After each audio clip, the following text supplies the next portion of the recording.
happened there, but let me go ahead and start again. Welcome to SpartanMag.com, Spartan Mag Live. My name is Jim Comparoni, publisher, SpartanMag.com. And tonight we'll be talking Michigan State's loss 39-24 at Penn State. Some positives. Peyton Thorne looked pretty good. Trayvon Morgan looked pretty good. Jordan Simmons back at it, doing some good things. Defense, some gaffes there on the part of the defense with a 21-10 lead at halftime. Defense did not play well in the second half. How concerning is that? Go ahead and post. Hey, Kelly Spartan. Hold on a second, real quick. Oh, hey. Go ahead in the chat area. Let me know what your 3 bright spots of the game are, and 3 things that you are concerned about. Let's bring Kelly Spartan out on before things get even a little bit more interesting. Certainly an interesting day of football today, and an interesting beginning for Spartan Mag Live to this point. Kelly Spartan, thanks for waiting. Are you there? Yeah, I'm here. I was just answering one of my wife's questions. I hear that. I understand that. I understand that. Yeah, I saw a few things that were positive. I guess I'll go with that because last week I was like really going down on how bad the team was, even though they aren't that bad. It's just the time of what's going on. So I liked the physicality and how Fletcher came in and basically destroyed a official and was it the running back or was it the quarterback that time? Hello? Yeah, I'm there, Kelly. I missed that when Fletcher destroyed somebody. It was at the very, I think it was the first quarter, maybe the second and third series at Penn State. But he's been pretty consistent the past couple of weeks of actually out-muscling people. Maybe not out-finessing, but out-muscling. All right. So that's a good sign. And Simmons has looked good. Out of everyone in the running offense, like everyone outside of him was 2 yards a carry or less, and he was 5.1. So that's a bright light. So it shows that, we have holes. We just got to have the right person to hit them. So that's a net positive, even though the line did look kind of bad in pass protection today at times. But, and of course, Peyton Thorne, he looked good in spurts. He looked like he could hit more than just a deep ball. So that's improvement. Let me see what else that I think was actually pretty decent. So I think a lot of the hand-wringing about Jay Johnson is more to do with the personnel and less to do with the play calling. Because when we, like anything else, when you got guys who can execute, it looks pretty good. When when Peyton was out there, like the first half before like Penn State like adjusted, like things were running pretty smooth. The offense was like, I think about at the end of the day, he ended up with like over 300 plus yards of passing offense. So, I mean, it's like if we had like, for example, just another competent like running back, like an actual running back and not just Hayward back there for pass protection, I'm sure we could have kept the running game going. Could have gave a little more play in the play action game. Like every time Hayward came in, it was just like, I think someone said it best on the board during the game thread. That's a win for Penn State because they're like, he's only going to get 2 yards because like he stopped himself at times. Like Hayward has an issue of trying to be a finesse football player when he's 230 pounds. He's not that guy. He just needs to just run forward and hammer people. He's trying to do too much. Simmons, he ran the hardest, and he probably weighs like 30 pounds less than this guy. I mean, look at him. There was runs where people hit. He got hit multiple. He was hit a few times at the line of scrimmage and still got like 5 yards. Yards after contact, like, he did. Was out there. Yards after contact, yeah, and like Simmons is like he's just a natural runner. He looked like a quicker version of how Collins was last year. Like if he didn't get tripped up in that one play early, he would have took that for a touchdown because like there was no one there. He just tripped and he was going. He runs hard. He runs fast. You need that. So hopefully, either the young freshman came in this year with the same time with Simmons, or someone who comes in this next class can be a number 2 running back because we do in this system we do need a 1-2 punch. It can't just be Simmons because. Sure. And Simmons, I'm sorry. As Simmons becomes better with pass protection and more of a part of the pass game, then that's less that you need to use Connor Hayward. Connor Hayward is reliable in pass protection and is a good receiver. And you have to give him the ball sometimes as a running back. if you're going to rely on him for pass protection and as a receiver, because you can't bring him in on first or second down and tip off to the defense. Oh, 11 is in the game. This is a pass play. Third down, that might be okay. People that are my age, there've always been third down running backs, but I think the first one ever was a guy named Preston Pearson for the old Dallas Cowboys. He was third down Preston. When he was in the game, you knew it was a pass play, but it was 3rd and 8. It was obvious anyways. But with Connor Hayward, Simmons, I thought, last week dressed, did not play. Today he looked his best game of the year, 5.1 yards per carry, the best productivity and efficiency by a running back all year. 14 carries, 72 yards, had a 16-yarder in there, had an 11-yarder that almost went the distance because there was no one behind there if he'd have gotten through there. Nice, productive, promising day for Jordan Simmons. 14 attempts with the ball. Connor Hayward, 5 carries. Connor Hayward only gained 10 yards, averaged 2 yards a carry. The difference between those two, 5.1 per carry and 2 yards per carry. Maybe the blocking was a little different here and there, but Simmons, like Mel Tucker says, hits the hole with velocity. And now you're seeing him get some yards after contact, breaking a tackle, some fall forward yardage. That really helped the running game. And that was a big part as to why the offense worked well in the first half. Over at SpartanMag.com, did a story, the rehash and analysis story. And we'll do more analysis, take another look at it later tonight for the .comp article. But, we had the post-game press. Hold on. Let me jump. Okay. Let me finish my thought real quick. But in the post-game press conference, Peyton Thorne only was available for about 6 minutes. Mel Tucker went for 24 minutes. Those videos are available on YouTube. Watch those after the show or throughout the course of the week or over at SpartanMag.com. And Mel Tucker, he gives long answers, thoughtful answers, but it takes up a lot of time. And then we didn't have much time with any other players. They were loading up the bus. It was time to go. We only got 6 minutes with Peyton Thorne. I had registered to ask a question, but they didn't get down to me because they had to move on with it. But basically what I'm trying to say is Peyton Thorne was never asked what went wrong in the second half. He was asked, why did you guys get into a rhythm in the first half? And he said the run game had a lot to do with it. That sets everything up. James Franklin was asked, what did Penn State do differently in the second half? He said, not much. Run game, we talked about being more gap sound. It wasn't like a huge adjustment, just some minor, subtle things. James Franklin thought the biggest difference was that Michigan State did not have nice play, good positive gains on second down and first down. They had Michigan State in 3rd and 10 instead of 3rd and 4. And I thought those were good points. I've got some more stats to illustrate that further, but maybe I'll get into that later in the show. Before we go back to Kelly Spartan, I want to remind you, go to SpartanMag.com. If you're not a subscriber to this website, press subscribe, give us a thumbs up. And also, if you're new to SpartanMag.com, go over to SpartanMag.com. You can become a trial subscriber for free, 30 days for free. Give it a try. Basketball coverage coming up, signing days next week. A lot of coverage. If you don't know SpartanMag.com, get on there. You will like it. Kelly Spartan, now back to you. What were you about to say? So I was trying to get into the point where you were making about Hayward, like the other team saying this is a passing down because he's in here. When Simmons was in, it's not like they passed it to him. They may have passed it to him once or twice in the game, but it's obvious when Simmons is in, it's going to be running, and he still got 5 yards to carry.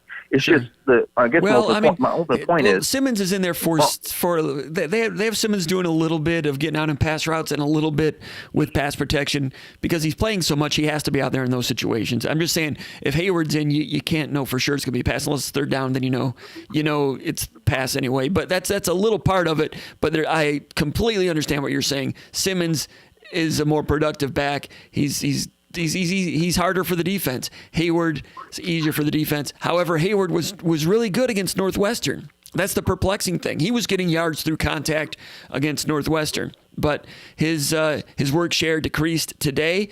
Elijah Collins got in there, did a couple of things. Elijah Collins was pretty good last week. Elijah Collins only got 1 carry today for a loss of 3. I was starting to think maybe Collins was going to creep back in there and it was going to be a Collins-Simmons thing going forward. But every time I think I got that thing figured out, it shuffles back up again. Well, yeah. Well, I guess what I'm trying to get to is that it's when I'm using Collins and Hayward as a kind of an example. When basically what we've been saying all year about being patient with the staff.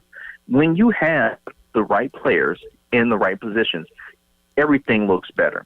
Like, for example, Noah Harvey, remember what play was in the second half where he cracked, like he like just mashed up the quarterback run play. And like, that's the type of linebacker he is. He doesn't need to think. He just needs to know what gap he's going to. This two-gap system that he has to think about is not good for him.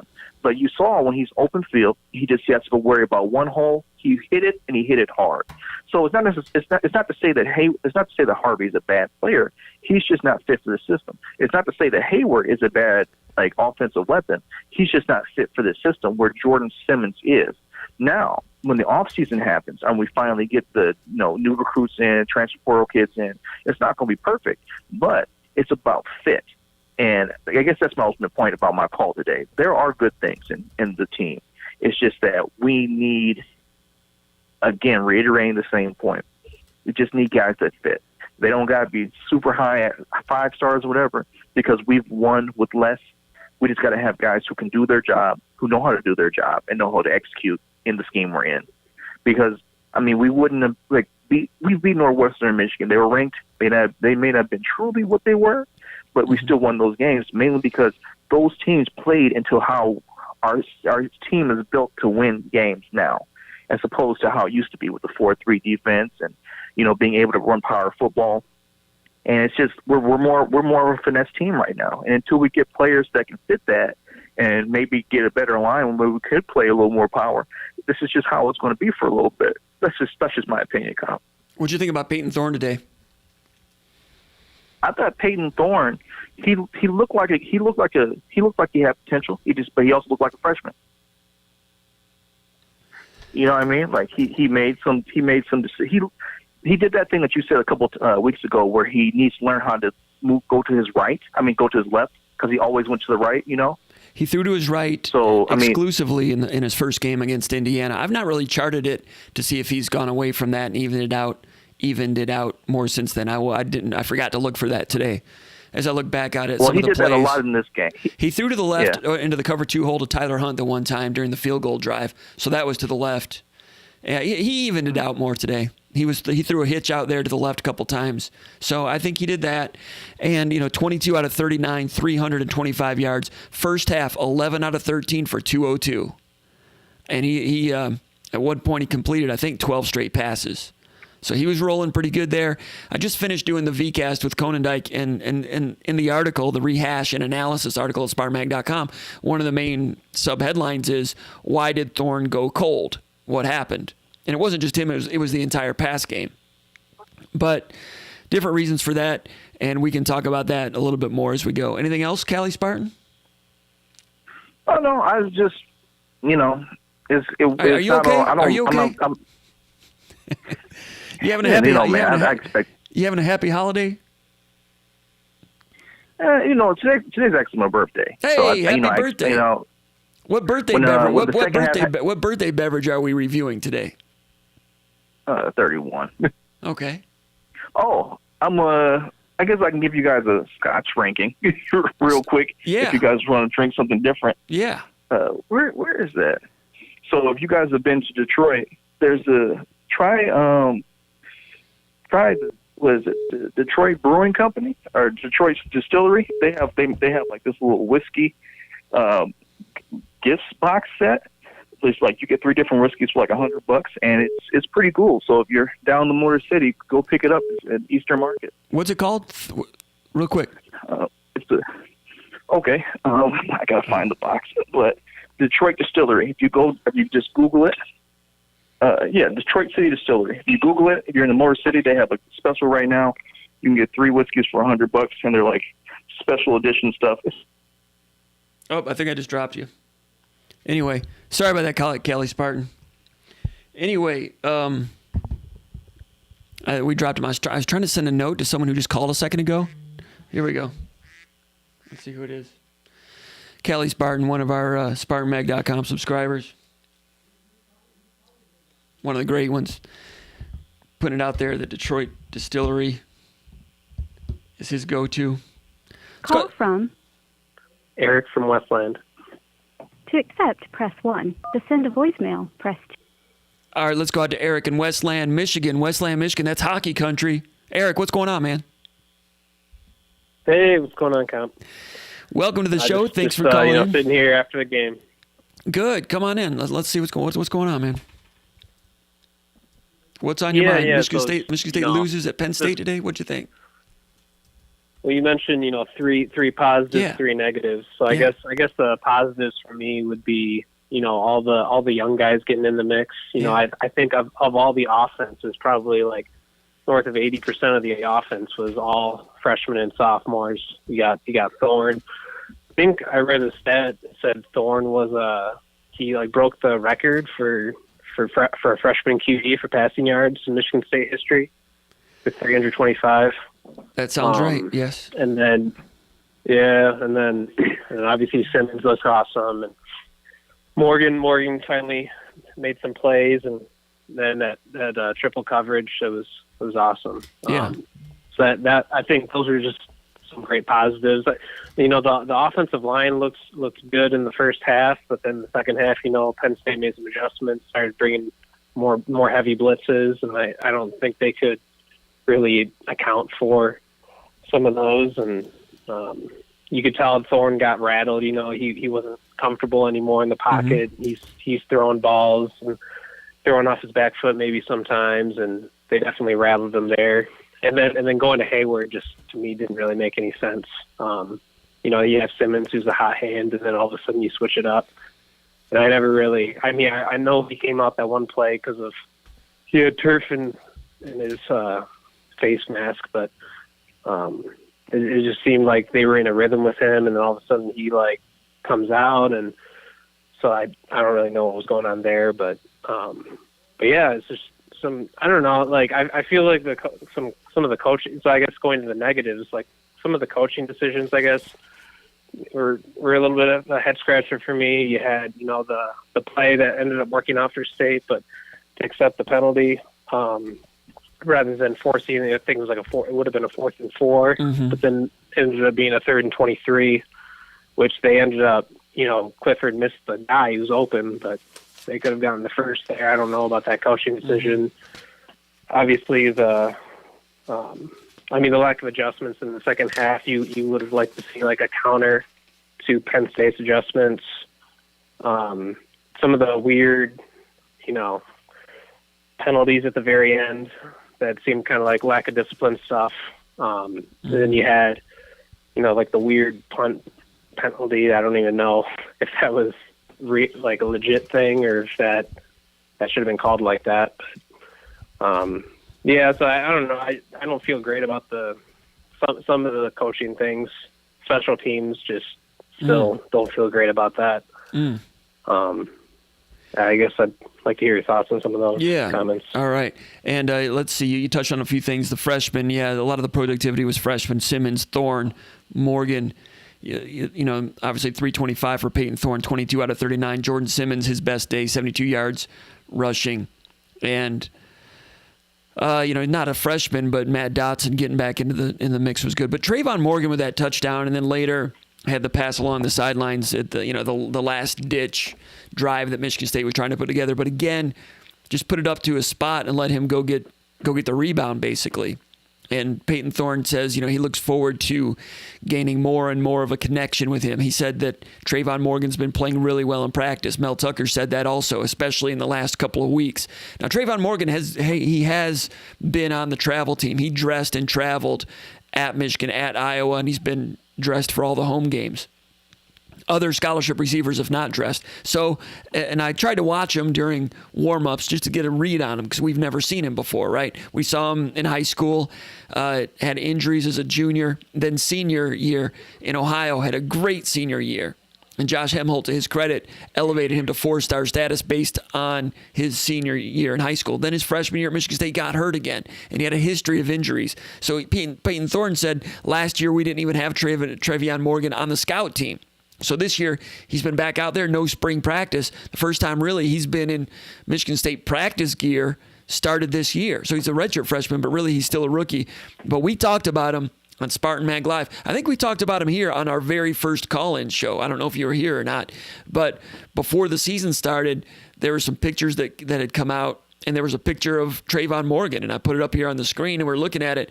The guy, passes the eye test. He's all of 6'7", and he's built He's built like a linebacker. I said last year when I used to see him in the hallways over at the football building, he was the biggest wide receiver I had ever seen. You know, there was I always forget his name, Marcus Waters, the big wide receiver from Florida back in like 2000 that was around for a year or two. He's the only guy that would be like the same shoulder frame, but this guy's built even better. So the eye test was really intriguing. The 4-star status was intriguing. He was dressing and showing up and going through pregame, which meant that signified he was close. But I had no idea today they would go to him on a play where they were looking deep. You know that they're a guy that hasn't caught any passes all year. They put him out there. He's only been on the field for maybe 7 or 8 snaps, has not been targeted with a pass all year.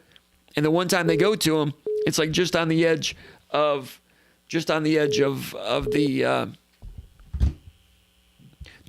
the red zone, and it was a trick play of sorts. I think they faked a reverse and then faked a reverse this way and went to him on that post. So that was drawn up to try to catch Penn State a little bit. And Penn State, to their credit, covered it pretty well, but Thorne still put it up there to an area where he knew that Morgan could get it and no one else. So Thorne is excited about playing with Morgan more. To your point, you've got Thorne and Morgan. First start for Thorne, first reception for Morgan.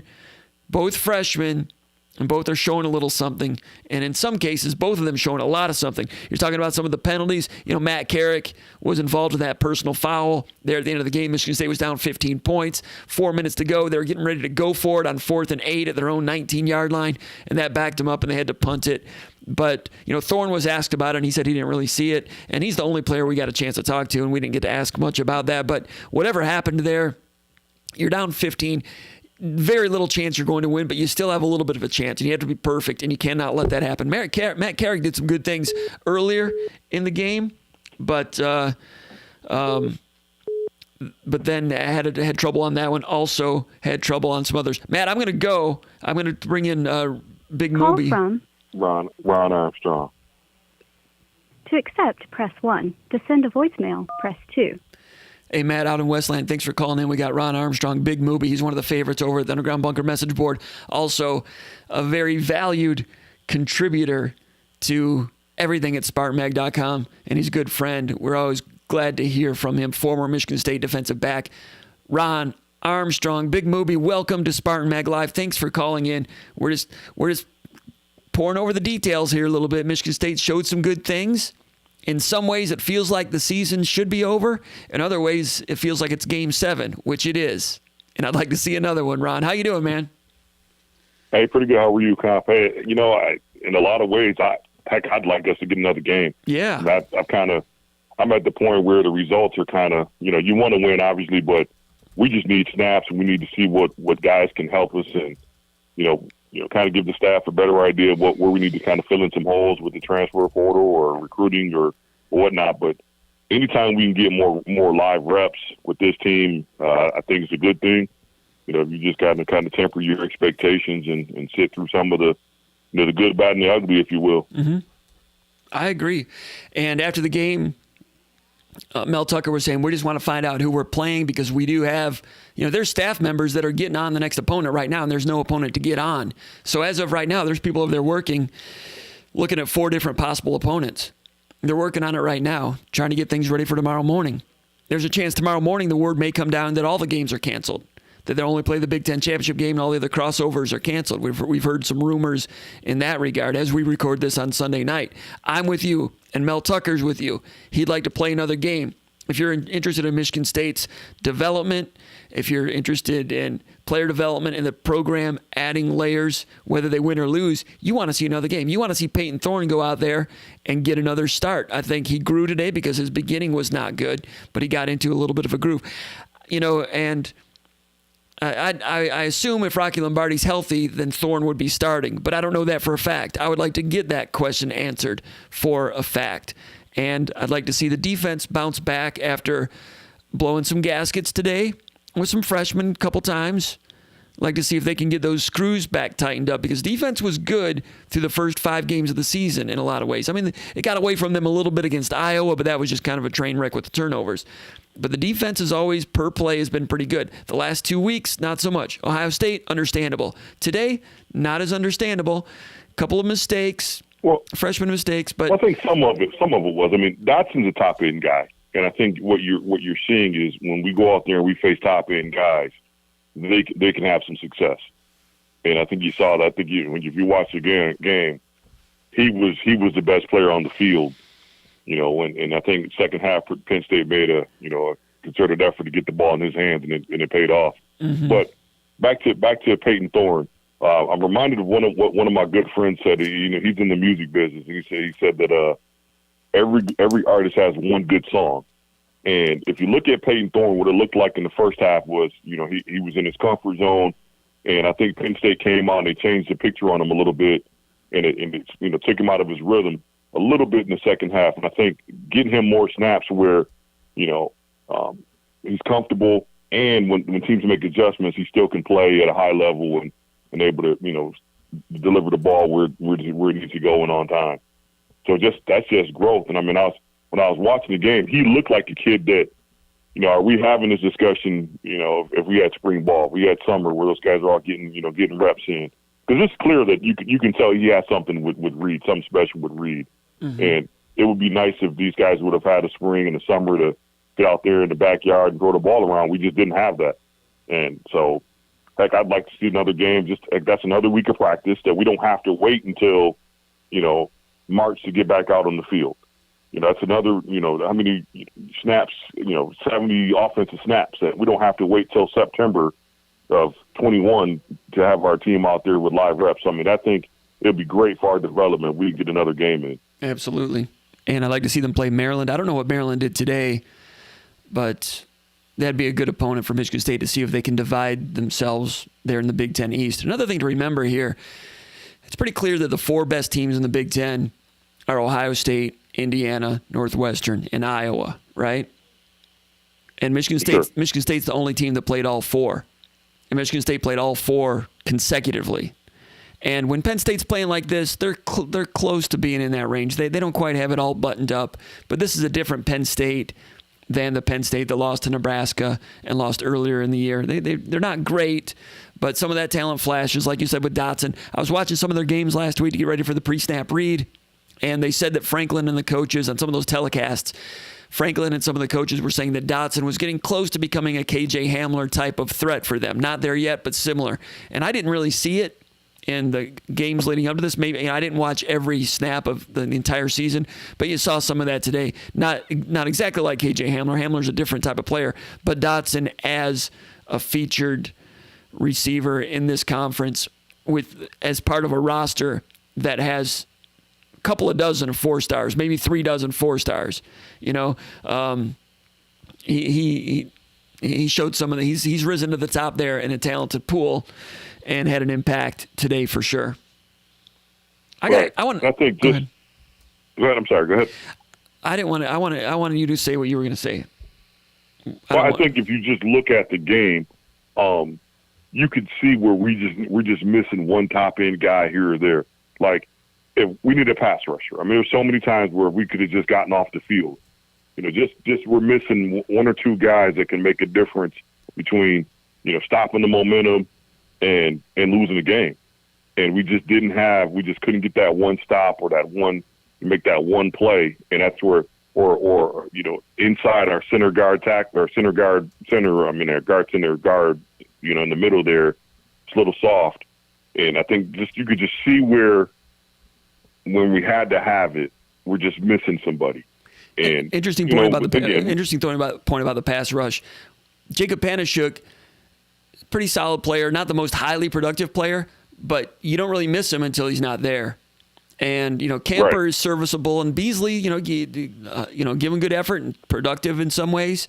But if Camper's your guy that's out there for 60 snaps, there were a couple times when Camper did a few good things at the point of attack. But to your point, when Clifford wanted to sit back in the pocket, he didn't have to worry about much. Exactly. And, I mean, again, look, I just want us to have more practice time. You saw Yes. you saw a young kid and Trayvon Morgan get a chance to make a play. So I mean, there's some kids playing, and I mean, look, we need work. We need the work, and coaches need to work with the kids, and we need more practice time. So look, just give us another game. Normally in a bad season, you're ready for this thing to end, but heck, we didn't have a spring, and we really didn't have a summer to speak of. So, I mean, I'd be thrilled if we got another chance to get those guys out there and get more game experience. It gives you a chance. You want to see the punt coverage get some work. You want to see Jordan Yeah, I mean, Simmons. listen, you want to see all that stuff live reps. I mean, you need live reps. I mean, football is one of those games that practice. There's such a difference between game speed and practice speed in football, and we just don't have a lot of guys who played a ton of snaps. Absolutely. Then top in on offense, you look at some of the things we were able to do. I mean, it's kind of a head scratcher sometimes, but then you understand it. Like, hey, man, we just we can't overcome some of these, false starts and missed assignments. We just don't have the margin for error. It's just agree 100%. And I'd like to see the punt coverage get some more work. It needs work, and you're talking about giving up two punt returns for touchdowns, one against Iowa and one today against Penn State. I mean, punt returns for touchdowns are rare in college football, right? They're rare in pro football. They're rare. They don't happen. To give up two in a matter of 4 games, there's a problem there. And really similar in how they happened. Yeah. Yeah. If you look at the punt return, this week it was easy. I mean, it's easy to point out that your gunner can't end up, right in front of the guy. You can't. You got to hit that thing from the outside in. He got too far over the top, cut back, gave up everybody's angle. I mean, everybody's outflanked when your edge guy gets outflanked. Everybody else's angle is off, and somebody's got to make a tackle, sure, but when you're expecting pressure to force that thing to the entire right hand side, and your gunner gets outflanked, now everybody else's angle, they're playing chase, and you got a fast guy, makes one guy miss, and it's off to the races. You just can't have that happen. Mm-hmm. And I'd like to see that get some work, to see if they tried out some different people out there. I can't remember. I know Montori Foster was out there at the end. I don't know if he did that earlier in the game. He did it earlier in the season. Davion Williams is a part of that. Dominic Long was back out there. He missed that tackle initially. Michael Dowell was on the chase squad on that, and he kind of pulled up lane because he had slipped and hurt himself earlier in the game on Penn State's one of their touchdown drives on that bender over the middle that went for about 30 yards down to the 15-yard line. He had slipped. That's something I wanted to ask you about also. Conan Dyke and I talked about this in the VCast a few minutes ago over there at SpartanMag.com. Did you see all the Michigan State players that were slipping today? Did you notice that? I did, and I commented on I posted about it on the board. One of the things that as a former player, I never liked playing with the molded shoes, the molded cleats, because you can adjust your spike length. You cannot. I mean, it's clear that whatever shoes they were in. I'm sorry. You cannot adjust the spike length. No, they just come. It's a mold. They're not detachable, and it's clear that those guys are out there in those Vapor, Nike Vapor, whatever they are, that are the kids love them. They look great, but it's a mold. They're not the kind that screw out. And I never liked playing in those kind. I wanted the kind where I could take my spikes out and adjust the length depending on the cut of the grass. And it's clear that we just did not have the right footwear on. I mean, you can't practice. I mean, we have grass practice fields. We play on grass. It just was clear that those shoes weren't the right spike plate for that environment. Conan Dyke and I were talking about that, and I mentioned to him, I remember back in the old days you could adjust them, and that was part of football. And I've not heard that talked about much in recent years. And obviously, I haven't been on the football field lately. You know more about the footwear these days. But I noticed some slipping going on in the first 2 drives of the game on both sides of the ball for Michigan State, because Penn State was not out there slipping. Michigan State was. And right, if you look, Penn State wears the really basic, older Nike-looking cleats. They're not out there in the fancy new, the newer, they're supposed to be lighter, and they're out in the old, regular old. But you know what? I think that's just, I would chalk that up one as You still there? I mean, 'cause you bring what you think is going to work, and I think they know that field gets soft this time of year. Yeah. But Yeah. man, I never like playing in those kind of shoes, and because you're stuck. I mean, that's what you have. You don't have anything to change into. I was going to ask Tucker about that after the game today. I didn't get a chance to ask a question. Maybe I'll ask on Tuesday. But like the third play of the game, Michigan State's got 1st and 10.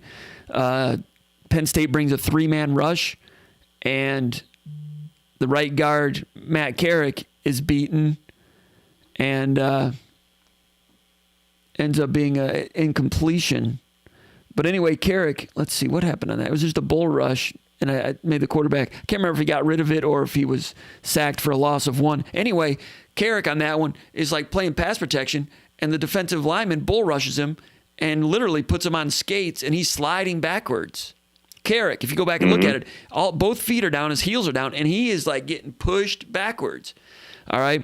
Later in that drive, they ran a little quarterback sweep with Thorne, and Saymax fell right in front of him just the same way. That was second down to the goal line. That was when they had to settle for the field goal. Yep. Second and goal to 4. And on the play before that, Connor Hayward's, they gave the ball to Hayward on a handoff, and he slipped. And Koenig and I were talking about that. So, yeah, that was a key. That was an entire failure of the choice of footwear. And I would be willing to bet that they were all wearing the single mold, plate. I guess they're supposed to be safer in terms of injuries to your feet, turf toe, and all that stuff. But I never like playing in them, and you can see why. I mean, if they work, they work well, they look great. But man, when you have a game where it's a soft track and you need a deeper, a longer, spike, you're just out there with what you have, I guess. It's great to get that insight from you because, all right, so Carrick did that on the third play of the game. Later in that opening drive, they ran a pop jet sweep to Jaden Reed, and he slipped. So Michigan State punts it. And on the second play of the game, both on defense, Michigan State's on defense now, Antoine Simmons and Michael Dowell slipped on the same play. Second play of the game, little over route to the tight end. They both slipped.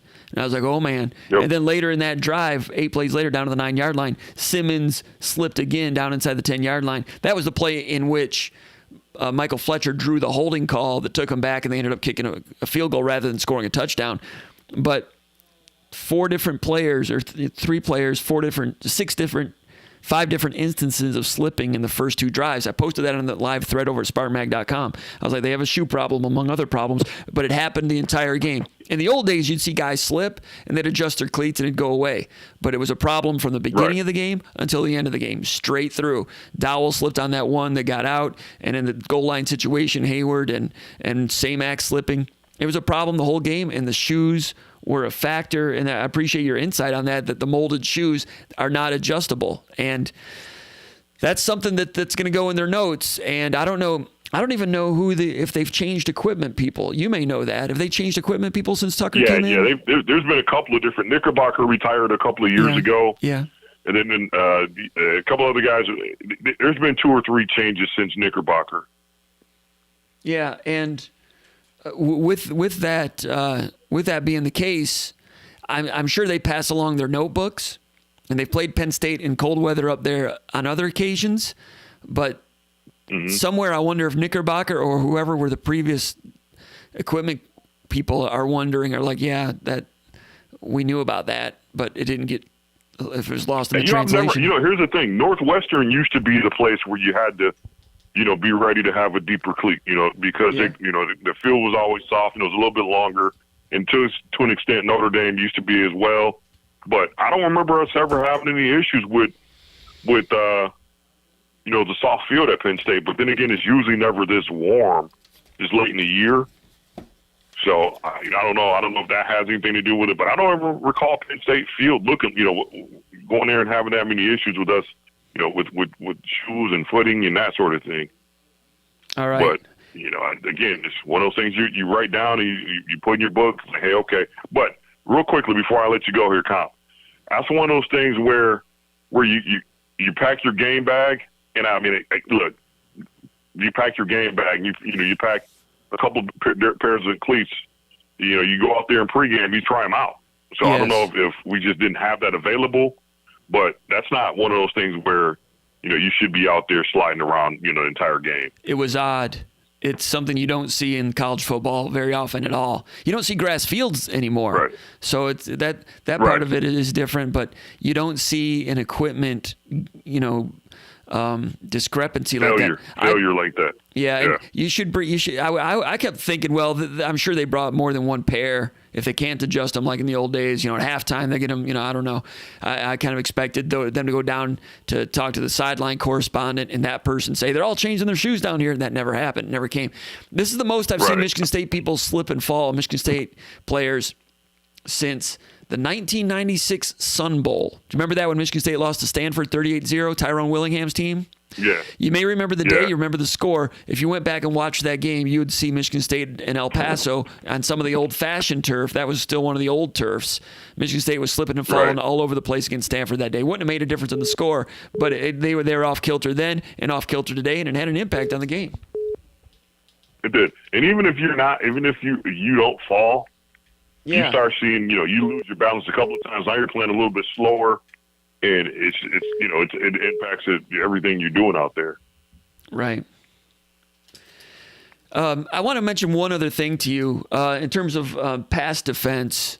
There were a couple of breakdowns there, and Angelo Gross has had a great season, a very promising young player for Michigan State.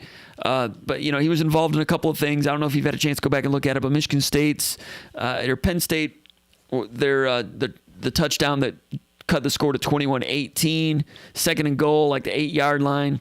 They threw it to number 3, I think his name's Washington, little short post over the middle into the end zone, and between the safeties, it's 2 deep zone coverage. And Angelo Gross in the slot area as the nickel back. The receiver was the number 2 receiver, the slot, running a post, and just the old school Saban rules, whether it be D'Antonio or Tucker or Barnett, whomever, if it's zone and there's a slot and there's a receiver coming through your area and you're sitting down and you're covering that linebacker area like the nickelback does, you want to reroute on that guy, right? And you probably saw it. If not, you'll go back and see it. He didn't. You got to be physical. I mean, that can't be a clean release of that spot. And that was clean. It was clean, and he didn't have to redirect. So, I mean, if you're not gonna bang him, make him run around you. Yeah. I mean, it just can't be a clean, easy, straight line to the spot he's trying to get to. So as good as he is, and he is good, an excellent tackler, and they love everything about him, that was a little bit of a learning situation for him on that play. Didn't get the reroute, and that receiver got right to the post, put it up to the rim, made a nice catch between the safeties. Got to have a reroute on there just to give your safeties a chance to help cover it, because there's that helps close the windows all over the place if you slow someone up, right, Ron? Right, and he's a freshman. I mean, some of that. Look, the kid's a freshman, and that's one of those things where you learn, but it's usually look at the cost in which you learn that lesson. I mean, I think if you remember, 3 years ago, that was Avery Henderson on that little short slant he gave up at Penn State. And that's one of the differences. That's one of the differences in the program right now. Back when Michigan State really had it going on in 2013, 2014, 2015, you had good players redshirting and having to wait until they were redshirt juniors to start. Now you've got Angelo Gross starting as a freshman. If he were on this team at 13, he'd be redshirting, and he wouldn't be starting until 2016. Exactly. So that play would have happened. That play would have happened in the backyard at the Weave where he made that mistake. It wouldn't have happened on Saturday, on ABC. And another thing to your point about that, you said good players redshirted, is look at who our special teams guys were before they became starters. So if you want to know what your future starters look at the special teams. We had guys that, Twan Jones, those guys were special teamers. And right now you've got Davion Williams. Maybe Davion Williams could become that someday, but Dominic Long has been kind of in and out. But I mean, you're talking about guys who became NFL that played the NFL. They weren't able to get on the field. They weren't able to crack the lineup, so they were special teamers. Mm-hmm. So people were, our special teams looks like it's a mess, and in a lot of ways, I mean, there's some problems, but that was just a level of talent that you had on the program where guys who would end up playing in the NFL were our special teams guys. I think if you go back to your era or just before your era, you look at the 1987 Rose Bowl team, you go back and watch that game, on coverage units, you'll see Dixon Edwards and Carlos Jenkins. Right. covering punts. That's a rich situation. That tell you right there that, you had a whole lot of really good football players. Only way you can get snaps is special teams. So it just speaks to that, there's some guys who are being forced into action that may not be ready to play meaningful snaps, but would be great on special teams. And Gross was also involved in another little lesson. You saw it on the fake bubble, hitch and go, on the touchdown. Slip, on the slip, fell for the slip. Yeah, 49 yards. That made it 32-21 and was really a turning point in the game. At that point, it was, Penn State's on the loose. They've blown the game open. But to re-describe it to the people that are watching, I'm sure they saw it. Just Michigan State was single safety deep, and it's man-to-man. Gross is out there in the slot. He's covering Washington. And I think they're faking the wide receiver screen, coming back, jailhouse screen, tunnel screen, tear screen, whatever you want to call it, slip screen. Not a bubble, but it was coming back. It was coming this way, coming toward the quarterback. Anyway, Gross, to his credit, reads tunnel screen, and he lets his guy go, and he aggressively wants to go and blow this thing up because that's what he does best. But they got him to bite, fake the bubble, and went behind him. That's his man. That's one thing. That's a freshman mistake. You're in man-to-man. He's an overhang player. He's the guy. That's the conflict defender. That's the guy that's in conflict. He's in pass coverage, run defense, run pass conflict. He's in bubble conflict. And on this play, he was in hitch leak, slip conflict. Okay, so he gets beat, throws it behind him. Washington catches it at the 29-yard line. Trey Person's back there, single safety deep, and never laid a hand on him. I mean, that's tough to do. Got to get that guy on the ground. At least touch him. I mean, you got to get that guy on the ground. And he's angling kind of toward the sideline. Might have been able to use that, but it went back the other way. If it had been flag football, Ron, he wouldn't have gotten his flag. I mean, he had 29 yards, and he's the single safety deep, and never touched him. He's doing his best. And I mean, and that wasn't a rocket of a throw. I mean, that ball had a little bit of loft to it. You got to wonder, like, where was his attention on the snap? I mean, I need to see the all 22 on that, because even at the ball slipping the screen. Come on, safety, you got to get over there and make the play. Get him on the ground, get in the huddle. It's a 15-yard play. Make him play another down. I mean, it just. But even then, they score a touchdown. It's an 8-point game. Sure. It's an 8-point game. That's where when Tucker talks about complementary football, if your offense has to pick you up there and answer, but that's why you need one hand washing the other. In this case, in the second half, the defense and the offense were failing, and they get outscored 29-3 in the final 30 minutes. But yeah, meanwhile, the offense is starting to go south a little bit, quite a bit. And you look at some of the things that went wrong there. Franklin was talking about the biggest change, in his opinion, was that Penn State did a better job stopping the run, a better job on first and second down, not allowing Michigan State to get into a rhythm. And, Penn State, it seemed like they were bringing more pressure. Tucker thought there was more pressure. He said he needed to see it again to see what was going on. But the answer is always there were plays to be made, but there wasn't execution. That's what he thought without really looking at it closely. But just looking at the situations, they were stopping the run. And Franklin said, we thought we could be a little more gap sound on some of those plays. Simmons, as good as he was, broke a couple little nice gains in the second half, but not like he did in the first half. And, so when you look at it, when you get the microscope out and just look at the down and distance situations, second half, Michigan State had the ball 1, 2, 3, 4, 5, 6, 7 times. And they went 3 and out, 3 of the 7. And those 3 and outs were all in order. 3 straight drives, 3 straight 3 and outs. That's when Penn State was taking over. First drive of the second half was 4 and out. So they had 3 and outs and a 4 and out. And between those, they had the 1 field goal drive. All right, so you look at what stalled there. The first drive, when they punted on 2nd and 10, this is their first stoppage. 2nd and 10, Michigan State ran a counter play, a running play. Tight end was not involved. They'd spread it out, just the 5 offensive linemen, pulled 2 backside, turned the corner. In the first half, they did that and gained like 6 or 7 yards. It was like it was new too. I hadn't seen them pull 2 and run a counter play with no tight end, no H in the area. It was new. So they run it again in the second half on 2nd and 10, and it loses 3 yards. I don't know what Penn State did. They had a little bit of a blitz going there. It's not like they knew what play was coming. But Michigan State running a play that was successful in the first half, second half on 2nd and 10, precisely what Penn State's coach was talking about doing better at those down and distance situations. Now, instead of a 2nd and 10 little gainer, you think it might be a safe play. You certainly don't, when you call that play, you're expecting to get 3rd and manageable out of it. You're not expecting to get 3rd and 13 out of it. They lose 3 on a play that worked earlier. It's not like they went to it over and over and over. They went, and this time now it's 3rd and 13, and they try to set up a screen, and it's covered, and there's pressure, and you just have to get rid of it, grounds it. Now they have to punt. And you saw, I could go over 3 or 4 other situations like that. I don't want to bore people. I might get to them in a minute, but that's a little microcosm. One play doesn't work. Now you've got Peyton Thorne, 3rd and 13. And in the second half, he was facing 3rd and 10 a lot. And if you go back and look at to James Franklin's point, when he was making plays in the first half, all right, Michigan State scores, goes 7-3. That was a 1st and 10 deep shot, right? After a couple of real nice inside zones. You know, Jordan Simmons, gain of 9. Jordan Simmons, gain of 9. Both plays, Nick Samac, real nice blocks.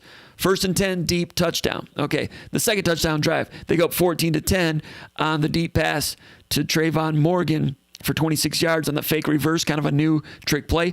Earlier in the drive, a diving catch by Jalen Naylor, a nice square in to Matt Dotson for a nice play, a counter boot to Dotson on a drag, that 3-layer play, and then a counter boot to Jaden Reed for a nice gainer. The down and distances on those plays, 2nd and 4, 2nd and 11, 1st and 10, 3rd and 3. They're making pass plays, and it's not 3rd and 10. You know what I'm saying? Absolutely. And I think some of that, I think credit Penn State for making a slight adjustment, taking away some of the easier throws. I mean, he had some nice, easy rhythm throws earlier in the game. I thought Penn State was a little bit more aggressive in their man coverage in the second half. And that took you got to hold on to the ball just a beat longer. And I really believe that Thorne was making a point not to throw any interceptions. Yeah. I mean, even if he's just going to throw it in the stands, he just did not want to turn the football over. Sure. So there's some of those times where it may have been a sack or a throwaway, where a guy may have been slightly open, but he just wasn't going to take that risk. And credit Penn State for changing their coverages. I thought they played a lot of off, sort of softer coverage in the first half, and we took advantage of it. In the second half, they were a lot more aggressive and cutting down some of that space and making the throws a little bit tougher. But I thought, some of the personnel, I don't know if Simmons was injured, but the offense definitely looked better. I mean, just, some of those plays where he broke the first tackle and turned maybe a 1-yard gain into a 6-yard gain, whereas, the other backs in the game were tackled in the 2nd and 11. So, I mean, that's just personnel where it may not have been anything different that Penn State necessarily did to win that play. Mm-hmm. Yeah, I don't know if I'll be able to get a real close look to see what was going on there. It seemed real clear that Thorne had that rhythm in the first half. Execute a play fake, the back foot plants, ball's coming out, right? Second half, right. It wasn't him. It just wasn't open, So Penn State. I think, like I said, Penn State made a really concerted effort to get up and challenge the receivers and see if they could beat man coverage. And that's when you have to have the run game going, right? All right. So Michigan State takes a 21-10 lead on that real nice fade to Jalen Naylor in the end zone. In that drive earlier, they did that kind of reverse flea flicker pass to Dotson to get down into the red zone from the 26-yard line. Earlier in that drive, I think they gained 37 on a nice pass to Jaden Reed. Play action from under center. It was under center, play action, 7-step drop, back foot hits, boom, coming out, 37 yards on rhythm. Jaden Reed snatches it. And then later, that was the play when they ran the counter. They ran a counter to the weak side and gained 8 yards. Anyway, that wasn't a pass play. But on the other 3, the touchdown, the reverse flea flicker, and that under-centered play-action 7-step drop, rhythm pass to Reed, first and 10, right? So that was aggressive on 1st and 10, but even more importantly, the second down plays in the second half, things were covered up in the first half, but second down plays were getting botched up. The running game wasn't giving that to them. So then you're putting Peyton Thorne, like you said, in the third and long situations over and over. And, and then, so Michigan State seeing that on those 3 straight 3-and-outs, The third time, they got to 2nd and 10. And at this point, I don't know if Michigan State's down 1 or down 8. So 2nd and 10, they ran a quarterback draw, which should be a pretty good play against man-to-man, right? Especially if all of a sudden you need to get your quarterback into a rhythm. You need to get the chains moved. You haven't had a first down in 2 straight drives. Should be, what could go wrong on a quarterback draw? Man, that thing got logged up too, and they lost 5 yards on a quarterback draw. They'll mark it down as a sack, but it was not a sack. The receivers, you can see, they weren't going out for a route. They were looking to pass block. You lose 5 yards on a quarterback sack, on a quarterback draw on 2nd and 10. That's a good play call. You're expecting to come out of that 3rd and 6 at the worst, right? You might even crack it for a first down. Yep. You can't run quarterback draw all game. You sprinkle them in, and they usually work for you. You're not expecting to lose 5. Now it's 3rd down and 15. Forget it. Yeah, that's Complementary football, right, Ron? I mean, you got to have everything. Just this entire outfit. I mean, when just little things, man, get you beat. And just when you constantly make little mistakes, man, they add up. And I think we just, small things here. The guy slipping all over the place. I mean, that's just that's an operation failing. You got to have the footwear's got to be right. Guys got to line up right. Guys got to be in the right coverage. Got to run the right route. I mean, all these things are just they build upon each other. And when you're struggling, it seems like these things pop up. Mm-hmm. And it just like you said, it's a safe call. You would think a QB run, you're not going to take a 5-yard loss on a QB draw, but all in all, Peyton Thorne looked. And I can tell what part of what the excitement about Peyton Thorne is he looks like a quarterback. Yeah. The ball comes out of his hand. It looks like a quarterback. The natural throw motion. He's in the pocket. He looks like a quarterback. And I could I could see where people would be excited about that. I mean, he looked comfortable playing the position, even when things weren't going right. It didn't look like he was afraid. It didn't look like he was shell shocked. It just looked like a young guy that sometimes your brain is racing ahead of faster than your body can move, and it'll slow down for him. Mm-hmm. On that interception on the first drive. Remember that drive began with a delay of game, so right out the chute. Yeah. So you have that. And then on 3rd and 11 on the interception, it's a 4-man rush. You go back and look at that. When he left the pocket a little too early, I think when he goes over film, he will see he could have trusted the pass protection a little bit longer, left the pocket on the run, and I can't remember if the pass was ill-advised or not, but it was intercepted one way or the other. There was a couple where he got out of there a little early. There was a couple where he started looking at the rush and didn't keep his eyes locked downfield because there was a dig route that Reed was wide open, but the rush got to him and he dropped his eyes a little bit and scrambled out there and ended up throwing it in the stands and saved the sack. But just one of those where younger guy and he started looking at the pass rush a little quickly. In the first half, they really had the counter boots, or the nakeds as they're called. Those were really, and he throws well on the run with the way he can cover ground and keep his eyes downfield and deliver on the run. Looked really good. The part that's strange there, they tried to do it a little bit in the second half, but those weren't working either. The pressure kind of interrupted those. I don't know if the coverage was better, but it's just so strange. It's something that worked so well in the first half, and then something as simple as a counter boot with a drag not being. Not working in the second half. So the receivers, too, will learn from that. Penn State this year is not known for having a great secondary. They've got some talent back there. The screws have been loose a little bit back there. But today in the second half, Penn State went out and earned it. They are now 3-5. If they get a crossover, they're 4-5, and they'll be going to a bowl game if there are crossover games and if there are bowl games. I hope there are. So Michigan State is 2-5. All right, if they beat Maryland, if they play Maryland, that's 3-5 in the Big Ten. And I've been saying it all year. If they get to 3-5, that's exactly what Mark D'Antonio's record was in conference play in his first year. 3-5. They beat Notre Dame. They went 4-0 in the non-conference. They end up, 6-6. They go down to or 6-5, whatever it was. They go to the Champ Sports Bowl. Played a real good Boston College team with Matt Ryan, competitive, lost the game. But, 3-5. That's what D'Antonio was. Everybody's everybody's under 500 all over the country because everybody's only playing conference games. Is this team 6-6, 7-5 with a couple of directional MAC teams or Jacksonville States and Furman's on the schedule? Sure. If they beat Maryland, and that's if you lose to Notre Dame in the non-conference, or if you lose to Arizona State, right. and then you beat Akron and Youngstown or whatever. That's exactly what it is—a 6-6 bowl team. So if they're 3-5 and they get invited to a bowl game and people snipe about it, they need to understand it's congruent. It's the same thing as D'Antonio in his first year. Right. I don't know if there's enough bowl games for it all to trickle that way because bowl games are closing down also. Sure. But 3-5, okay, so Michigan State is 2-5. They played 7 games. And in some ways it feels like we've had a full season. In other ways it feels like it's game 7. Okay, we've found out who the quarterback is. It took about 10 or 11 games to figure out who the quarterback was back in 2009, 2008. 2012, yeah, we never found one. But in 2008, we found him the fourth quarter of the bowl game. In which year was that? 2012.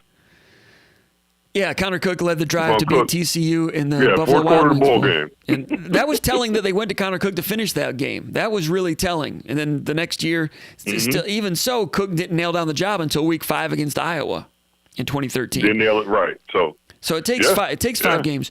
The best quarterback battle that's been around here in a long time was Kirk Cousins and Keith Nickel, and that went almost the entire season. And they almost, it's like they trashed a season almost to figure that out because D'Antonio was playing both quarterbacks. Look, I thought that was mismanaged. I really did. I didn't think they handled that well. But it was tough. But they came up with Cousins, and they sacrificed his sophomore year to be as strong as they were when they were juniors and seniors. And Keith Nickel was a good quarterback, man. Keith Nickel was a good quarterback. If Keith Nickel, he's in Oklahoma and he's competing with, what's his name that wins the Heisman? He competed with that dude. Sam Bradford. Yeah, he didn't get blown out by Sam Bradford. He competed with him. Transfers here, competed with Cousins. And Cousins is one of the top 20 quarterbacks in the world. Say what you want about him. There are not many quarterbacks walking the face of the earth. And Nickel just happened to be in a locker room at 2 different places where he couldn't beat out an NFL quarterback. Instead of transferring to Michigan State, if Nickel had transferred to Central Michigan, he would have become Dan Lefevre. And he would have gotten drafted. And he would have gotten drafted. Absolutely. So Nickel, to his credit, to his credit, he said, okay, I'm going to hit the weight room. I'm going to play wide receiver. I'm going to help us win. And he's got a Rose Bowl ring, and he's a good guy. I hope he's doing well. But he was a good quarterback. So it was hard for D'Antonio to figure that one out. Because he had moments when he was going for, he looked better than Cousins in the Wisconsin game that year. He had some moments. But it took that season 10 or 11 games to figure it out. And I think by the Texas Tech bowl game, that was when Nickel had started to make the transition to wide receiver because Michigan State had lost so many wide receivers because of the Rather Hall incident. But that's when he made the transition. But it took 11 games to figure it out. In 2013, the Rose Bowl year, it took 5 or 6 games to figure it out, not until the Iowa game. This year, it's 7 games. Should we have seen it as observers that maybe the writing was on the wall that Thorne was the guy 2-3 games ago? Maybe. Would it have changed the season this year? No, because maybe the game against Iowa would have been a little more competitive. Maybe Indiana would have been more competitive. Maybe last week against Ohio State would have been a little more competitive. But they would have still lost all 3 games.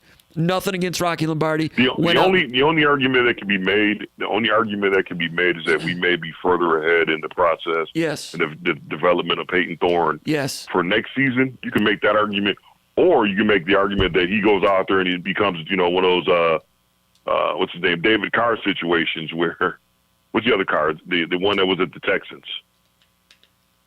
I forget. David Carr. Derek? I forget. Where it just, I don't know.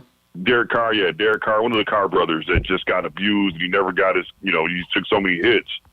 He just ruined his entire confidence. So, you don't know. That happens. If putting the kid out there, and it happens. Putting the kid out there and you can't run the football and he's getting pounded and now he's a little gun shy out there. So there's a fine line between, getting the guy the experience and, getting the guy, shelled and now he can't, he's you impact his confidence. So, I've always wondered about Andrew.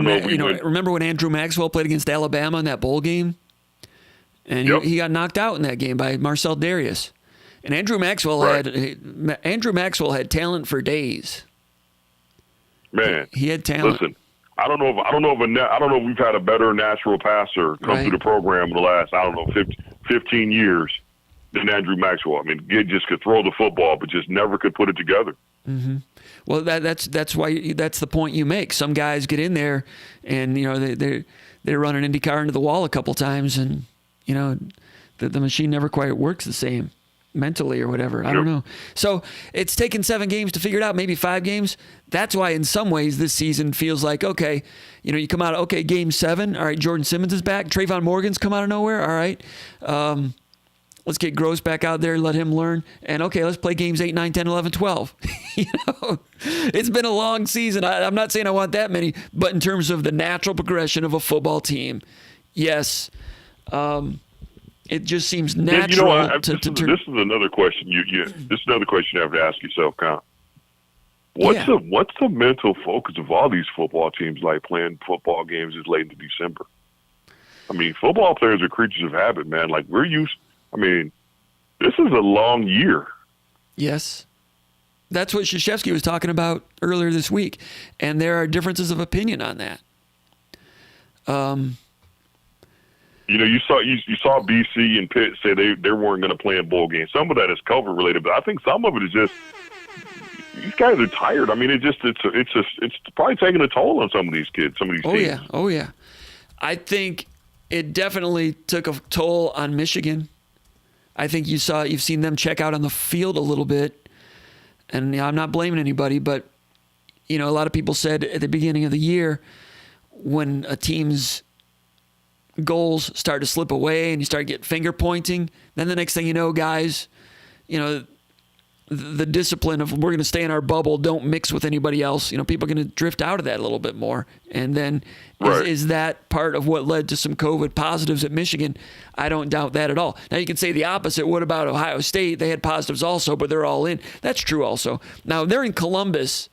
That at Michigan State, it's been relatively easier for the athletes to stay COVID negative because, they've got their bubble and there's some mixing here and there, but there's no students. There have been no in-person classes, and they're not in a metropolitan area like Columbus, Ohio, where it's just harder it's easier to avoid people here right now with no students. But to your point, the players and how they're dealing with all these things, they've been here since June, and you've been in it. I mean, I don't want to say it's like the military, but it is so stringent. And then you add the COVID bubble to it. And being an athlete, you would know, I don't. Being an athlete, there's stress in that anyway. And some of the stress relievers are, going to see your girl or hanging out with the guys maybe, or you're going home and seeing mom and dad during a bye week for a day or two, something, or for one day. And none of that is available to these guys. So it's just football, football, football, football. And you're competing as a team. And you're also competing with the guys in your position group, and maybe you're a junior and you thought you'd be starting this year. Now you're not, so you're feeling down. Then you got to deal with classes, and then you haven't seen mom since June, and then your team is losing, and your coaches are feeling stress, and they're barking at you, and you got to play better. Yeah, you hear this from coaches and athletic directors. They're not talking about it on the record much, but there's mental health issues all over the country with football, and it's understandable. The season's almost over. That's why some of these teams are saying, no, we don't need to go play in the Belks Bowl or something. Pittsburgh, Boston College. Yep. Now, and that's why I was wondering about this ninth game this week. Yeah, how many teams are really going to be on board with playing? I don't think they're going to play. I'm hearing some indications from some sources that the crossover games are not going to happen. Wouldn't surprise me. I just think there's some teams that they want to go ahead and get to the off season. You got selfishly, I'd like to see us play just because I think our kids could benefit from the additional games and reps and whatnot. But I can understand it's been a long mentally draining and season and starting and stopping and playing and COVID and look, at the end of the day, these are 18 to 22-year-old kids that have been asked to do a whole lot. I get it, you're on scholarship, and this is what you signed up for, but man, I could see where it would get to the point where some of these teams are ready to just ready to go, ready to shut it down and get ready to start the off season. And Tucker said today that there is no lack of motivation with his guys right now. They still have the grit. They still want to play. Maybe I'm sure that he sees that with some players. He certainly wants to keep playing for the reasons that you just mentioned. From a basketball standpoint, it made news this week when Mike Krzyzewski said after they lost to Illinois, raising some of the questions you're talking about mental health and, are we doing the right thing? We might need to rethink this. And then Izzo came out and strongly supported the other side of it. Very respectful to Mike Krzyzewski, but Izzo said, hey, our players have been training all year. And on one hand, I agree with him on everything. Izzo knows his players better than I do, of course. But I'm not surprised by some of what he said. And I posted about that on the Underground Bunker a couple of days ago, that in terms of health, physical health, and avoiding COVID, being an athlete on campus right now is a pretty safe place to be, because you're getting tested every single day. And if you're a positive, you get flagged and quarantined so you're not spreading it to anyone else, and you're getting some A+ treatment. So in that regard, that part of it is healthy.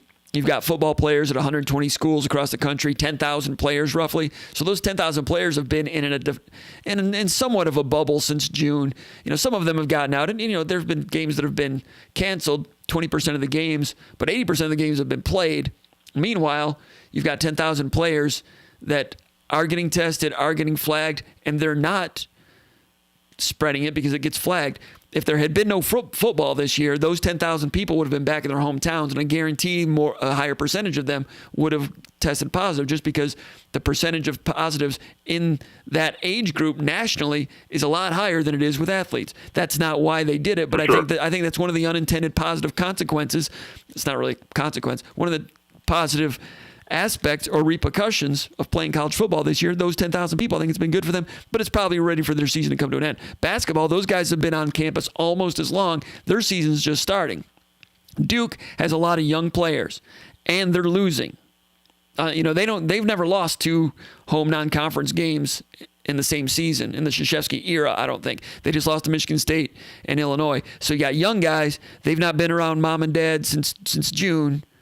And you're at Duke and you're losing, and Krzyzewski's not taking that well. So, yeah, I wouldn't be surprised if they're having some negative mental repercussions there. Meanwhile, Izzo said, hey, my guys are athletes, have been trained to play basketball. If you took basketball away from them right now and sent them home, then you'd have mental health issues. These guys want to be here. This is what they've trained for. They want to play. It can't go on all year. You have to get a break at some point. The football players will be getting that soon. Hope they can stay safe and the people around them can stay safe. Hope you stay safe. I'm going to try to stay safe. Hope everybody else is also. It's an interesting thing. I didn't stand one way or another when this thing was getting started back in, June, July, August, September. But now that the football season is pretty much over, I think it's been a good thing. And I hope that these players regard it as a positive thing in their lives. And they're almost finished. And some players and some teams are opting out. But I think a lot of guys in Michigan State would like to keep playing, I think. For sure. Anything else, Ron? Yeah, that's it, man. I'm gonna watch some film. I'm sure I'll have more once I dig into the film. But just just made a few notes. I think there's I don't want to single guys out. I don't like doing that, but I think there's going to be some conversations to be had about who may or may not be invited back. Yeah. When this thing whenever the season ends, I think there's going to be you do your team meeting, and then you have your exit interviews and whatnot. I think there's going to be some conversations about, some guys that may or may not be in the future plans.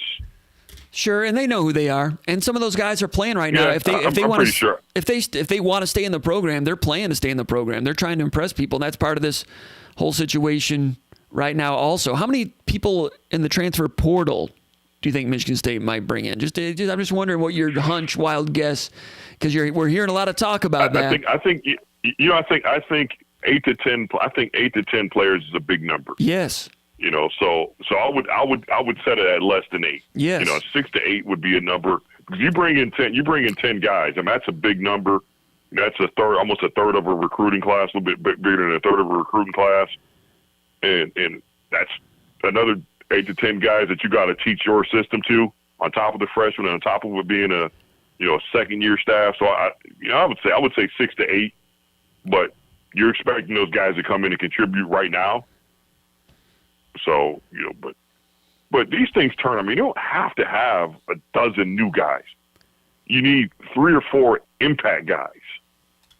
You know, if you, and I know, look, I know this is just like crazy talk, but if you find the Charles Rogers, suddenly the offense looks different. So you don't have to have, 20 new guys. If you can just get, 6 new guys that can come in and impact your team and start, and now they're plug and play guys, you've improved your roster. Absolutely. But I would put that number at 6 to 8 players I would expect to see in the portal. Yeah, what did Rutgers bring in this year? Like 7? And that was a lot. Usually, I thought they brought in like 14 transfers or something like that. They brought in a big number of transfers, but I think only 6 to 8 of them are starting for them. Okay. And they brought in a big number. I think they had a big number of transfers. Somebody on the board would know, but they brought in a big number of transfers. I would say, like I said, 6 to 8 is a good number. Just because anything larger than that, you're starting to get now you got a whole lot of new bodies and new people that you don't know if it's going to all work. And now you might have factions of the transfer guys versus the guys that have been there. And I don't know if you want that dynamic. But, 6 to 8 new faces are starting to, there's some mature guys, and, they may be able to help you out immediately is what you're looking for. Any thoughts about the Julian Barnett situation before we let you go? About him entering the portal this week? It was a big topic for Michigan State fans this week. They hate to see the guy go. Michigan State fans. My guess with that one is I think he may have found out that he wasn't going to travel. Oh, really? For this game? Interesting timing. I mean, why transfer? Why enter the portal the week of the last game? You can wait a week. I think he may have found out he wasn't going to travel, and just was like, I'm fed up. I'm done. Pulled the cord. I mean, that's the only thing that makes sense to me because I've heard some other things that they thought they had some things smoothed out with them, and they were doing some different stuff to keep them engaged, and thought they were making progress. Then suddenly, just about face. Kind of sounds like something happened where he wasn't going to travel. No, maybe I don't want to speculate, but now one thing that does not add up with that is remember Rico Beard had caught wind and posted on our message board that some action was happening with someone from Michigan State entering the transfer portal, and Rico reported it in such a way that it wasn't just going to be like your run-of-the-mill guy you've not seen play. It was going to be something that had some ramifications. And, we talked about it, and a lot of people thought it might be Barnett, and it did turn out to be Barnett. My point is, Rico had that information, like, just coming out of the weekend, like Sunday or Monday, which would have been before the travel team was announced, I think. But it might have been headed that way anyway. I mean, it just seemed, the timing of it seemed really bizarre. I mean, like I said, you got 1 week left in the season. That just seems, it just seems strange to pull the plug right then, but hey, man, who knows? Right. And if you're that gun ho to transfer, you can enter the portal. You can go do that. Talk to the compliance people and enter the portal Sunday morning. Yeah. That's so I don't know. He was the only top 100 recruit on the roster. The only Rivals 100 on the roster. I think Penn State might have started 6 or 7 top 100s today. Mm-hmm. And Michigan State, here's the other interesting thing about the Big Ten. Michigan State's 2-5. Everybody in the Big Ten has at least 2 wins. Like last year, didn't Northwestern go 0-8 or 1-9 in the Big Ten? And they played a full 1-8. They played a full 9 and only won 1 game. This year, right? There's you got Ohio State in the top, and then you've got Indiana and Iowa a little bit, but everybody else is 2-4. Nobody's 0-8. Nobody's 1-7. Right. That's really interesting. So like you've got all these. The majority of the teams are under 500. The majority of the teams are under 500. What's I don't know if you remember this, but it was kind of funny. But they made me sound like a really smart guy at the beginning of the year. I said this is kind of a season where a team like Iowa would have an advantage because they don't do a whole lot of fancy stuff. They just kind of play a real simple way of playing football. Would help them out without having all the practice time and stuff like that. They came out to shoot 0-2, but man, when it was go time, they reeled off 6 straight wins, and it looked like Iowa football. What was the score of the Wisconsin game today? I never even saw it. I think 28-7 maybe. Really? Yeah, I'm not surprised. That was only I don't gamble, but I saw that was like a 2-point spread. I was like, why is Wisconsin getting that much credibility? It's not that the it's not that the odds makers were giving them that credibility, that the people that place bets were giving them that much credibility. I'm like, that. Right. I think that line was only 2, and I'm like, have people been watching these games? Wisconsin can't get a first down, and Iowa is strangling people. Yeah, and I did write something down when I was watching a little bit of that game. You know, I wrote down What? Alaric Jackson and Scott Nelson. Both Michiganders, Scott Nelson from U of D Jesuit and Alaric Jackson from Detroit. You know, Michigan State offered Jackson in the spring, and then they kind of backed off. Then I think they tried to go after him again, but it was too late. Scott Nelson, Michigan State was in there. They offered. That's Cassius Winston's buddy. And, you know, I don't know if they went full throttle for him. I don't know what happened. I think that was a kid that Dorsey liked a lot, too. I think Dorsey liked Scott Nelson a lot. And then, if I remember right, he was one. And then what about the linebacker, the walk-on from Country Day that played for the Rose Bowl team, his dad? Yep. What's his? I forget his name. I always forget his name. Number 21, the linebacker. Crap. Anyway, his dad was and he walked on. So he walked on at Wisconsin, I think. Bergen. Wow. Todd Bergen's brother. I don't know if he walked on at Wisconsin or if he was offered. But anyway, Michigan State, I'm sure he was on the radar, but you know. Right. But yeah, Alaric Jackson, you know, starting tackle, probably going to get drafted. You know, not that our tackles have been an issue. I thought pretty much all year our tackles have been solid. I mean, I think they played decent football. Mm-hmm. It's just the inside trio that you got to get that buttoned up. Yeah. All right. Yeah. Well, so hey man, his name I'm is gonna watch some Ron film, and I'm Armstrong. sure I'll have some more. All right. Yep, I'll have some more stuff as I get into this film. Yeah, I usually pull the steps. Awesome. I usually watch it all the way through again, and then I'll slow it down and watch it the second time. I know guys are like, you're a glutton for punishment, but man, how else you gonna learn? Yeah, and you and I last year used to get together for a Skull Session every week. We've only done it once or twice this year. The Skull Session podcast is a favorite for Spartan Maggers, and I appreciate talking with Ron Armstrong, trading ideas, learning some football from him. Have not done it as much this year. We've been a little bit out of the routine. Doing more of the Spartan Mag Lives has taken up my time during the week at night. There goes Ron. And also, normally I will, quite frankly, when I do a Skull Session with Ron Armstrong, a lot of times I'm recording it in my car while I'm in a parking lot at either my daughter's dance class or my son's hockey practice. So I'm dropping them off. I'm in the parking lot. I've got an hour to kill. Skull Session. But this year, there is no, for the last 3 weeks, we've not had hockey practice and dance classes and those type of things because it's a lockdown again. So that's broken my routine of going to the parking lot and doing those Skull Session podcasts. But we will be doing some. He's going to be watching film. Maybe we'll tag back up with him. And hopefully we've got a game to talk about coming up, Michigan State against Maryland. Now, those are callers. Those 2 calls, Kelly Spartan and Ron Armstrong, those took a long time. But with Ron, it ends up being like a mini podcast within the podcast. And we certainly appreciate that and appreciate his time. But if anyone wants to call before we go ahead and finish up today's show, you can call. We'll take some more calls. In the meantime, let me go through the chat area. Got Brad Fashenko, Rob South, Callie Spartan, Hayden Fisher, and Angelo Gross Enthusiast. They're the starting lineup today, the starting 5. Rob South, Brad Fashenko, Callie Spartan, Hayden Fisher, and Angelo Gross Enthusiast. Angelo Gross Enthusiast says it's a sad day. I feel bad for Angelo Gross. He's such an enthusiast. He's so enthusiastic. So I feel bad for him. Call from Maul 286. To accept, press 1. To send a voicemail, press 2. We're going to go out to South Philadelphia, born and raised, Maul 286. What is going on, Maul? Nothing much, Comp.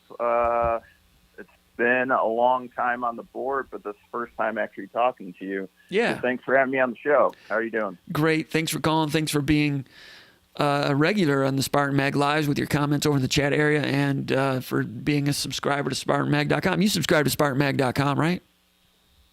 Yep, absolutely. I think, since like 2003. I'm an old head at this point. Nice. That's a lot of letters. That'll fill a lot of sweater vests, sweater letters. Yes, indeed. Appreciate yes, it. indeed. So just keeping with the theme for today, you already covered a lot of the good. Thorne, I'm an Illinois guy from Bolingbrook, so very well versed in Naperville. So seeing Naperville Central guy go and tear it up today was great. Offensive play calling in the first half, because it was Jekyll and Hyde. The first half, they did a lot of really cool things. Third one, all the new guys just killing it out there. The bad, I was really happy that Ron Armstrong pointed out about the field. As you know, I live in Philadelphia, and it was unseasonably warm today with about a high mid-50s or so. Yeah. But overnight, we had some ridiculous fog. So it seemed, watching that game, I had a bet on the game with a Penn State buddy, lost the fifth alcohol on it, and we both said that field looked like crap for both of us, and we were shocked at how bad it looked. So I was really happy you guys spent some time talking about that. Let's see. One thing I did want to ask you about, so the DB play in the 4-2-5 today. So you have a picture up there of the play where Gross bit on that bubble. You know, Gross is a great young player, but Trey Person back there took terrible angle. But in terms of the 4-2-5, I was just curious, with the DBs, was that because, do you feel some of those were coverage busts, which I know you alluded to, or do you think they just were scheming us up pretty good with the quick hitters? Well, on that play, when Angelo Gross bid on that, they schemed it up good. I mean, that's a play you can only run once a game, maybe once a month. Because whoever Penn State plays next week, they can't run that play because they'll be on it. They can try, but someone will be on it. They picked on a freshman there. They picked on a freshman, and I'll bet they came into the game like, okay, if 15 is in the slot the whole game and playing nickel like he has the last 2 or 3 weeks, let's set it up and let's go to him. Let's throw this at him at some point in the second half. I'm sure that's on your to-do list. Let's test that overhang, that slot run pass conflict freshman. And they did. And Gross is he's a carnivore out there. He's a good tackler. He loves to pursue the ball and get the ball on the ground with some physicality. So when he sees bubble screen beginning, that's red meat to him. He's going to go blow that thing up, beat a block, and go tackle that thing. So that was schemed up. That was an experience. And like Ron was talking about, Angelo Gross is a good player, but if he were in the program in 2013, he'd be redshirting and he wouldn't be in the starting lineup until he's a junior. That's what happens when you have one of the top 5 programs in the country.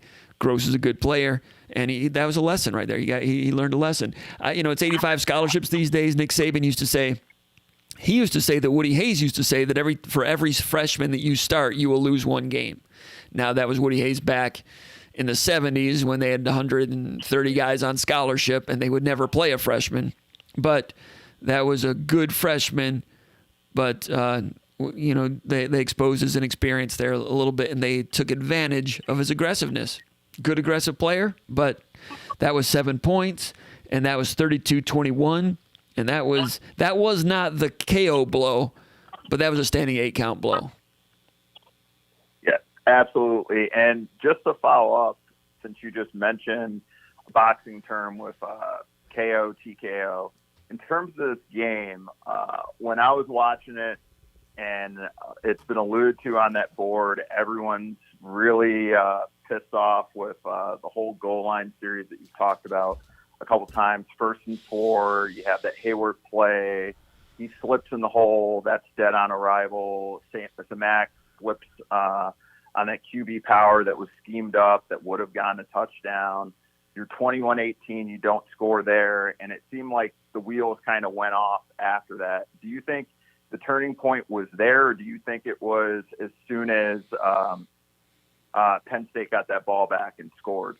There were a couple, James Franklin, Penn State's coach, thought the turning point was the goal line stand, holding Michigan State out of the end zone when they had 1st and goal at the 4-yard line. Michigan State's offense had looked so good in the first half, up 21-10. Penn State scores 21-18. Michigan State is beginning to answer. They go down there, and it looks like Michigan State's going to go up 28-18 in a matter of moments, right? Hold them out of the end zone, kick a field goal, 24-18. James Franklin thought that was the turning point of the game. After that, Penn State answered again, came down, took a 25-24 lead, and controlled the rest of the game. In the rehash and analysis article that I put together, it's not that article. There's some in-depth things in there, but I gotta get that thing finished by 7:00 because then Konendijk and I do the VCast, and this starts at 8:30. So I took that till about 7:45. I didn't get everything in there that I wanted to, but I choose a turning point in as part of that article. I chose the picture that you're seeing right there, the bite 49-yarder that made it 32-21, because in my opinion that turned a 25-24 tight affair into Penn State's broken it open now, and Michigan State was in crisis management mode at that point. And they never managed the crisis. That's where the game really, there are other things that changed it in Penn State's favor, and then that's the play that changed it to a 2-touchdown game. Eventually. The punt return came later. You can take your pick. Credit to Penn State. They got it turned around, and Peyton Thorne looked good. And I'll say this about Peyton Thorne. Each time he has played this year, he's been better than I expected he was going to be. Like when he went into that game against Indiana, I'm like, oh man, they're down 24-0, and Indiana turns everybody over. They lead the Big Ten in sacks. They're like first or second in interceptions. This is a tough way for him to break in and get his debut. And he completed his first 10 passes. He was better than I expected that day. Going against Ohio State, okay, this game's over. It's not pretty. The pass rush is starting to get home. Rocky Lombardi had trouble moving them, but then he went out against Ohio State and he did better than I thought that day. This game didn't start out well, had the delay of game at the beginning, had the interception on the third or fourth play, but then settled in 12 straight completions, and the offense looked better than it's looked all season. Better than I expected out of him. The problem, of course, he's 11 out of 13 in the first half. In the second half, he was 11 out of 26. And I don't put much of that on him. He was back there. Down and distance was not working for him. We talked about that with Ron earlier. Part of that was the run game was not working. Secondly, some plays that worked in the first half, like that counter that went for 5 or 6 yards in the first half, lost 3 yards on a 2nd and 10. Counter boots that were looking good in the first half. In this half, pressure off the edge, things are getting covered. Those weren't working. Try to do a quarterback draw on 2nd and 10, lost 3 yards. Try to do a screen pass. Should be a safe play against all that pressure. It's bottled up and had to throw it into the ground. So it's not like things were open and he was not seeing them. I think the entire pass game, for whatever reason, short-circuited. For a number of reasons, it's short-circuited. Part of that was Penn State changing things up and playing good football on their end. And when that momentum changes, you get that complementary football going. So you're up by 11. They score, now you're up by 4, and you score, now you're up by 6. And now every time you punt it back to them, they're scoring. You're 3 and out, now you're down by 4. Now you're 3 and out, now you're down by 11. Now you're 3 and out, now you punt, now you're down. So every time you don't get a first down, they're getting touchdowns. You're trading punts for touchdowns. You saw what happened. So then, but if you get out the magnifying glass, all right, they cut it to 21-18. Then they exchange punts. Now it's 24-18. We talked about what happened inside the 10-yard line. Then they go down there and score on the 1-yard quarterback run when they had the bender to number 3, and Dowell slipped and fell. So now you're down 25-24, and that's about when Michigan State had 3 straight 3 and outs. And you look at those. They had a 2nd and 10, and on this possession, they go 3 and out. And Matt Carrick, who had some decent moments in this game, but he was beaten on back-to-back plays. They're on 2nd and 10 and 3rd and 10. 2nd and 10, run play, gain 0. Carrick was beaten. 3rd and 10, coverage sack. Back to pass, 3rd and 10, nobody's open. And everybody was still sustaining their blocks, and he was staying in the pocket. But Carrick was the one guy that let his man come off of him for a sack. On one hand, I want to call it a coverage sack because he had to hold it for so long. No one was open.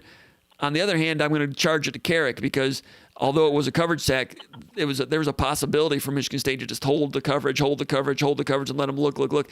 And even if there wasn't going to be room for him to tuck and run and gain it, he probably would have ended up having to throw it out of bounds anyway. Coverage was there. All right, so there's 3 and outs. That's the first one.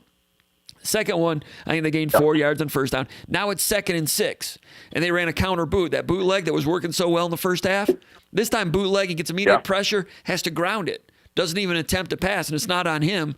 I'm not sure exactly what the Penn State adjustment was, but the counter boots that worked so well on the first half, the nakeds, all of a sudden 2nd and 6 have been a nice play. It's a good play call on 2nd and 6. I think they got, I don't know what they got 4 yards on that play. I don't know what they did on first down, but 2nd and 6 is manageable. Bootleg, pet play in the first half. Second half has to ground it. 3rd and 6, very next play, back to pass. Everybody's covered. Has to throw it in 10th row. Now you're punting. Now it's 2 straight 3 and outs. Get the ball back again. Now you're down like 8 or whatever it was. And another 3 and out. 1st and 10, back to pass. No one's open, flushed out, incomplete. 2nd down, that's when they ran the quarterback draw. You're like, think quarterback draw, okay, they're more pressure, more man-to-man. Quarterback draw should work against that. Might move the chains, might get into a rhythm. Nothing can go wrong on a quarterback draw, right? They run a quarterback draw, it gets bottled up, he loses 5 yards. It gets written down as a sack, but it was not a sack, it was a quarterback draw. But not a bad play call. 2nd and 10 quarterback draw, you don't expect to lose 5 yards. Now it's 3rd and 15, you're not picking up 3rd and 15. So you're just looking at 9 plays. I see plays that are not working, but I don't see plays that I don't see plays that make no sense. I don't see plays that don't make sense. Yeah. I see plays that make sense. I don't want to use a double negative. That is don't work. Counter boot made sense. Quarterback draw made sense. I don't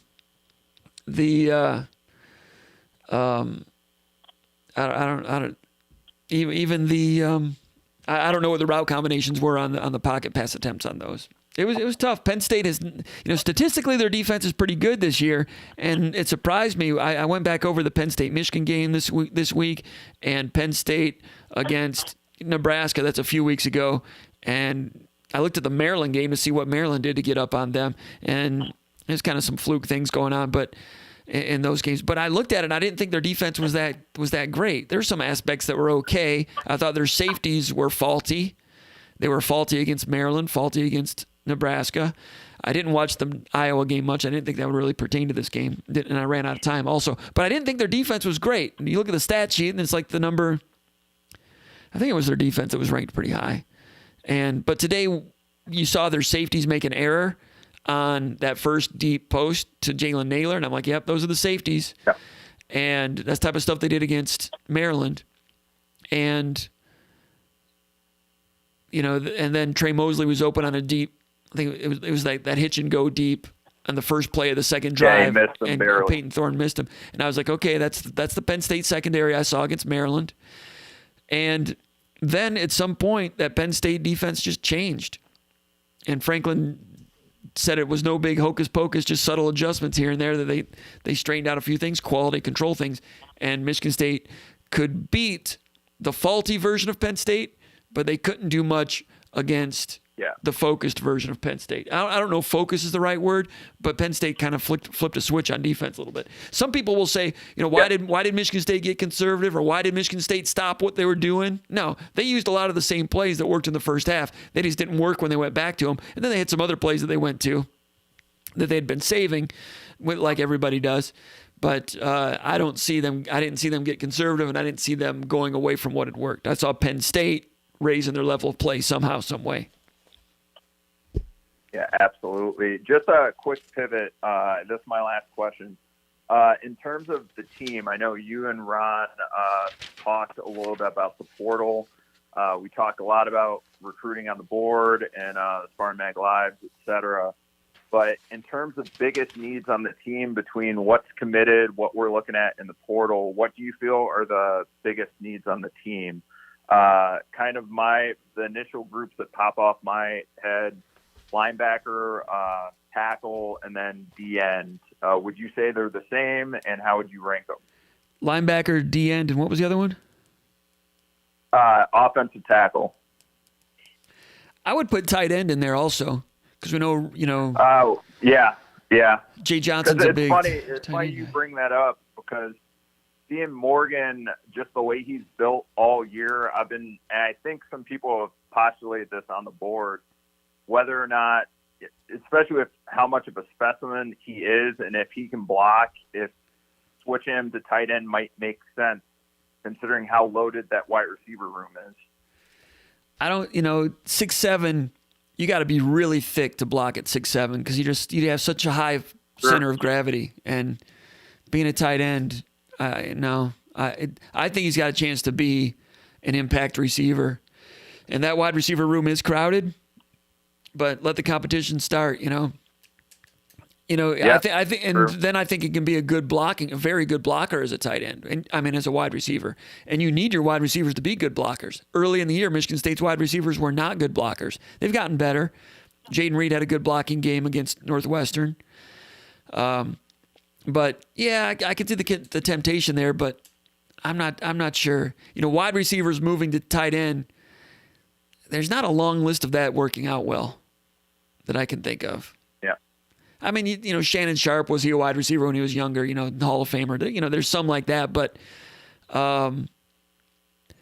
it's my friend Jay Green from Flint moved from wide receiver to tight end, helped a little bit in the early '90s, but and he had some injuries and beefed up a little bit. He was like 6'3", 6'4", so I think Trayvon Morgan, you got a chance for him to be a monster.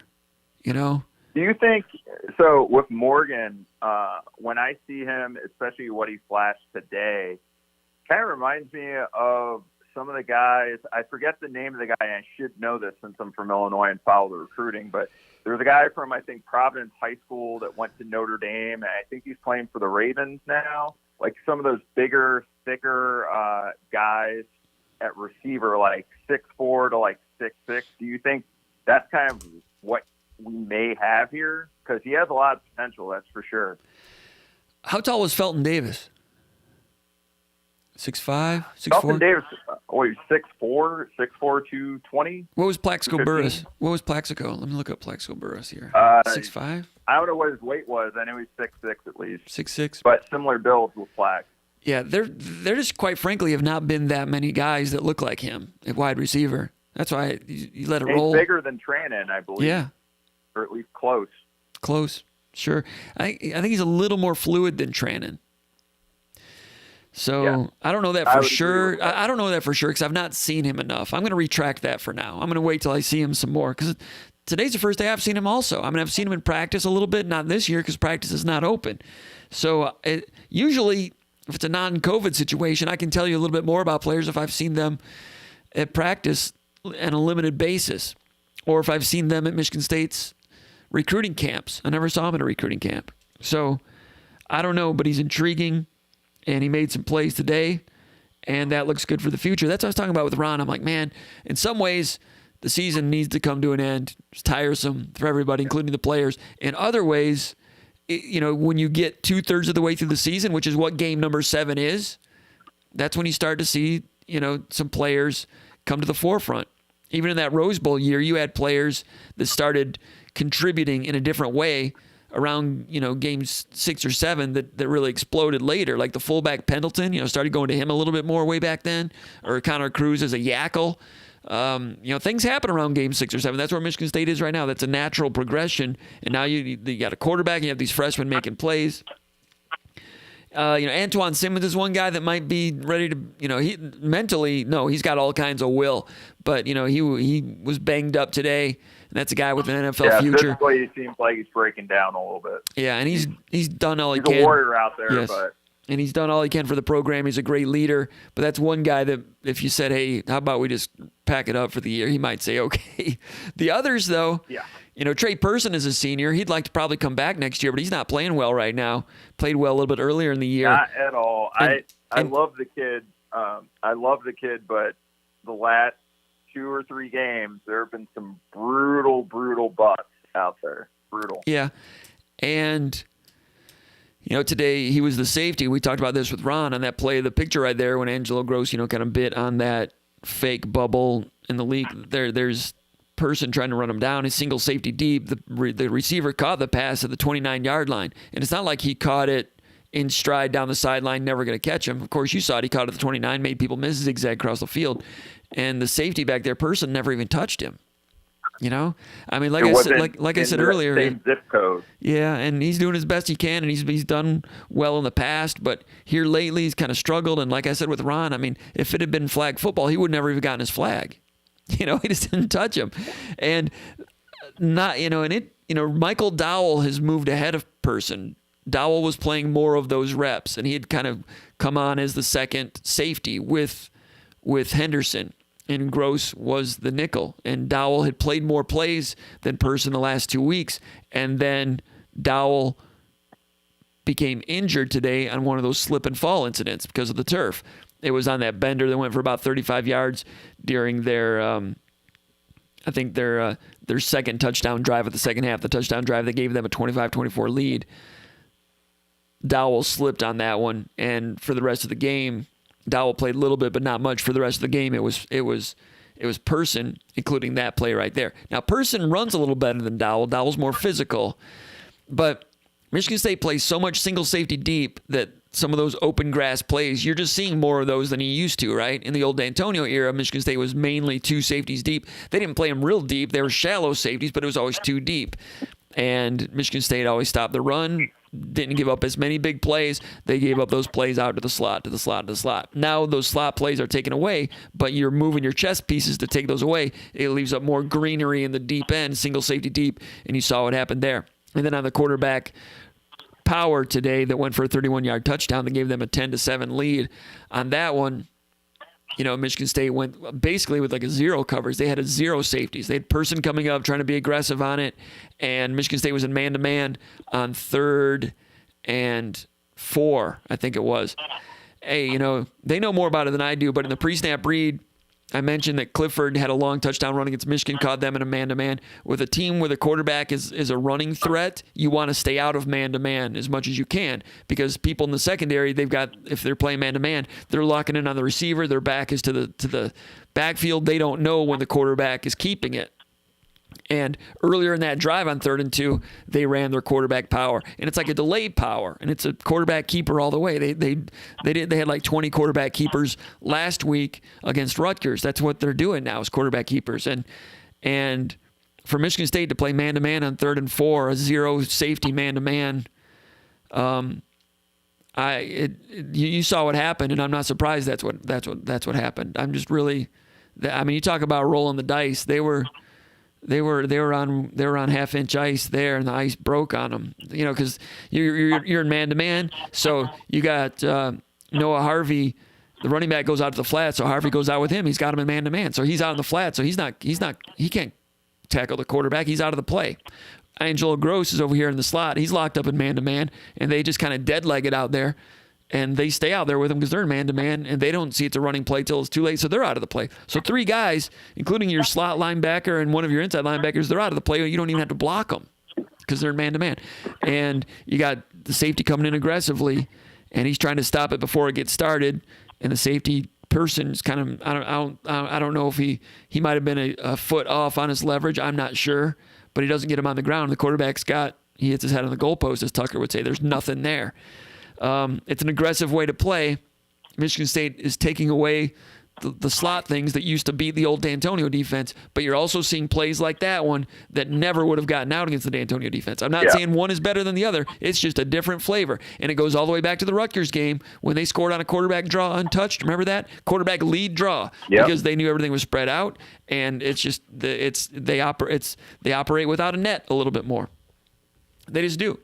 That's all right. And in today's game, today's football, over the course of 90 plays, maybe that's the best way to play.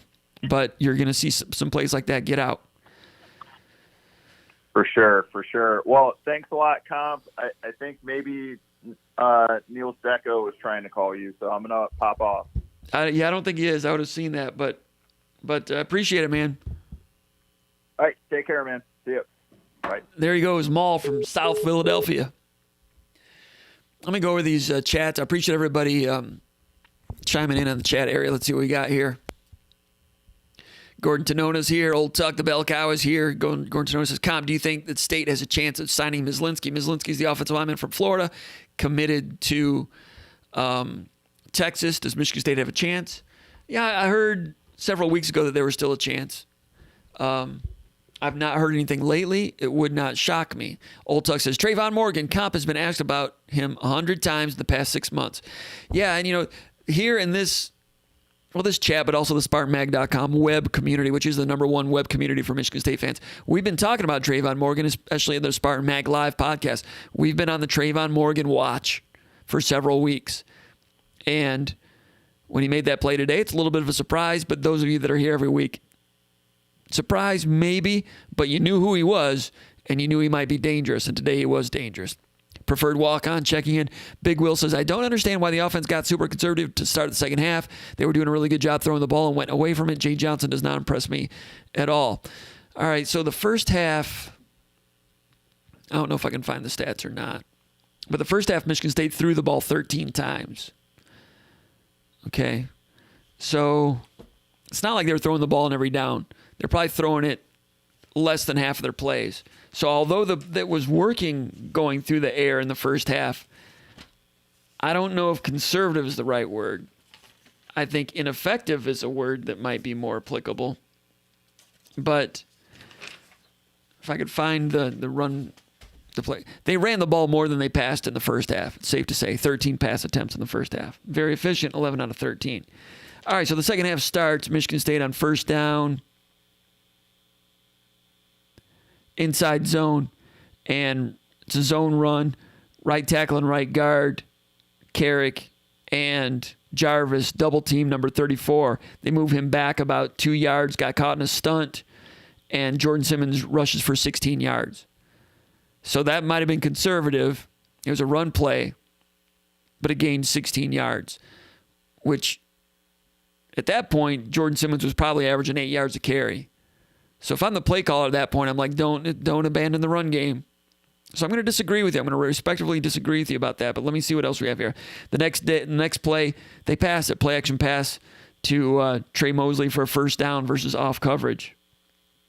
So they ran it once for 16, and then they threw a completion. Now it's 1st and 10, and they do half roll, incomplete, batted at the line of scrimmage. 2nd and 10, that's when they ran the counter play. Five offensive linemen, no tight ends attached, no H's in the area, ran a counter, 2 offensive linemen pulling. In the first half, they ran that play, gained 6 yards. They go back and run it again here on 2nd and 10, and they lose 3 yards. 34 came up, I think, from the I don't know if someone missed a block back. They just saw it, attacked it more aggressively. 34 did, loss of 3. A play that worked in the first half for 6 yards, a nice run, loses 3 on 2nd and 10.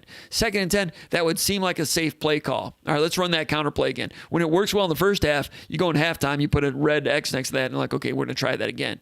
If it works, you don't want to lose a game and go back and look at the film the next day and say, man, why didn't we run that play again? Ran it again, lost 3 yards.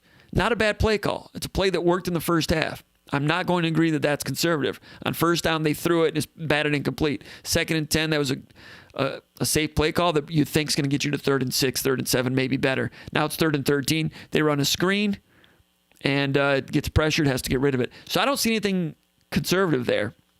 Back to Penn State, they go 3 and out. Michigan State gets the ball back. This is the drive where Michigan State drove down inside the 10-yard line.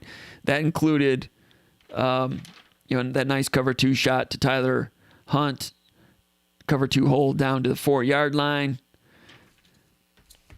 First play of the drive, inside zone, gain of 3. Second play, an outside zone. And on this one, Jarvis again with a real nice seal on a block. Simmons breaks a tackle, gains 12 yards. So 2 straight run plays, gain of 3, gain of 12. How can you possibly argue with that?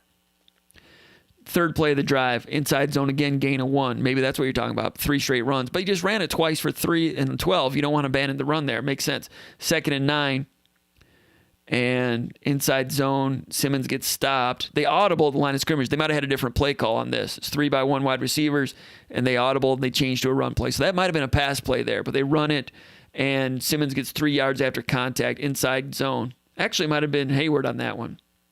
Either way, it's gain of 4. Now it's 3rd and 5. 3rd and 5 is 3rd and manageable. That was an audible. I'm not seeing anything conservative here. On that one, 3rd and 5, that's when they jump offside. Peyton Thorne throws deep with a free play. Incomplete, but he's offside. Now it's 1st and 10 to the 32. Now they go under center rather than shotgun. They go inside zone over left tackle, gain of 5. Run game's going well. Now it's 2nd and 5, and they bring Jaden Reed across for that pop pass jet sweep, gains 5. It's 1st and 10. Now it's 1st and 10, tight bunch, inside zone with Hayward. Maybe that's one he didn't like. 1st and 10, 22-yard line, they gain 1. 2nd and 8, that's when they went cover 2, hold down to Tyler Hunt. Now it's 1st and goal to 4. They give it to Hayward. He slips. They lose a yard. 2nd and 6, they ran something new, that quarterback counter.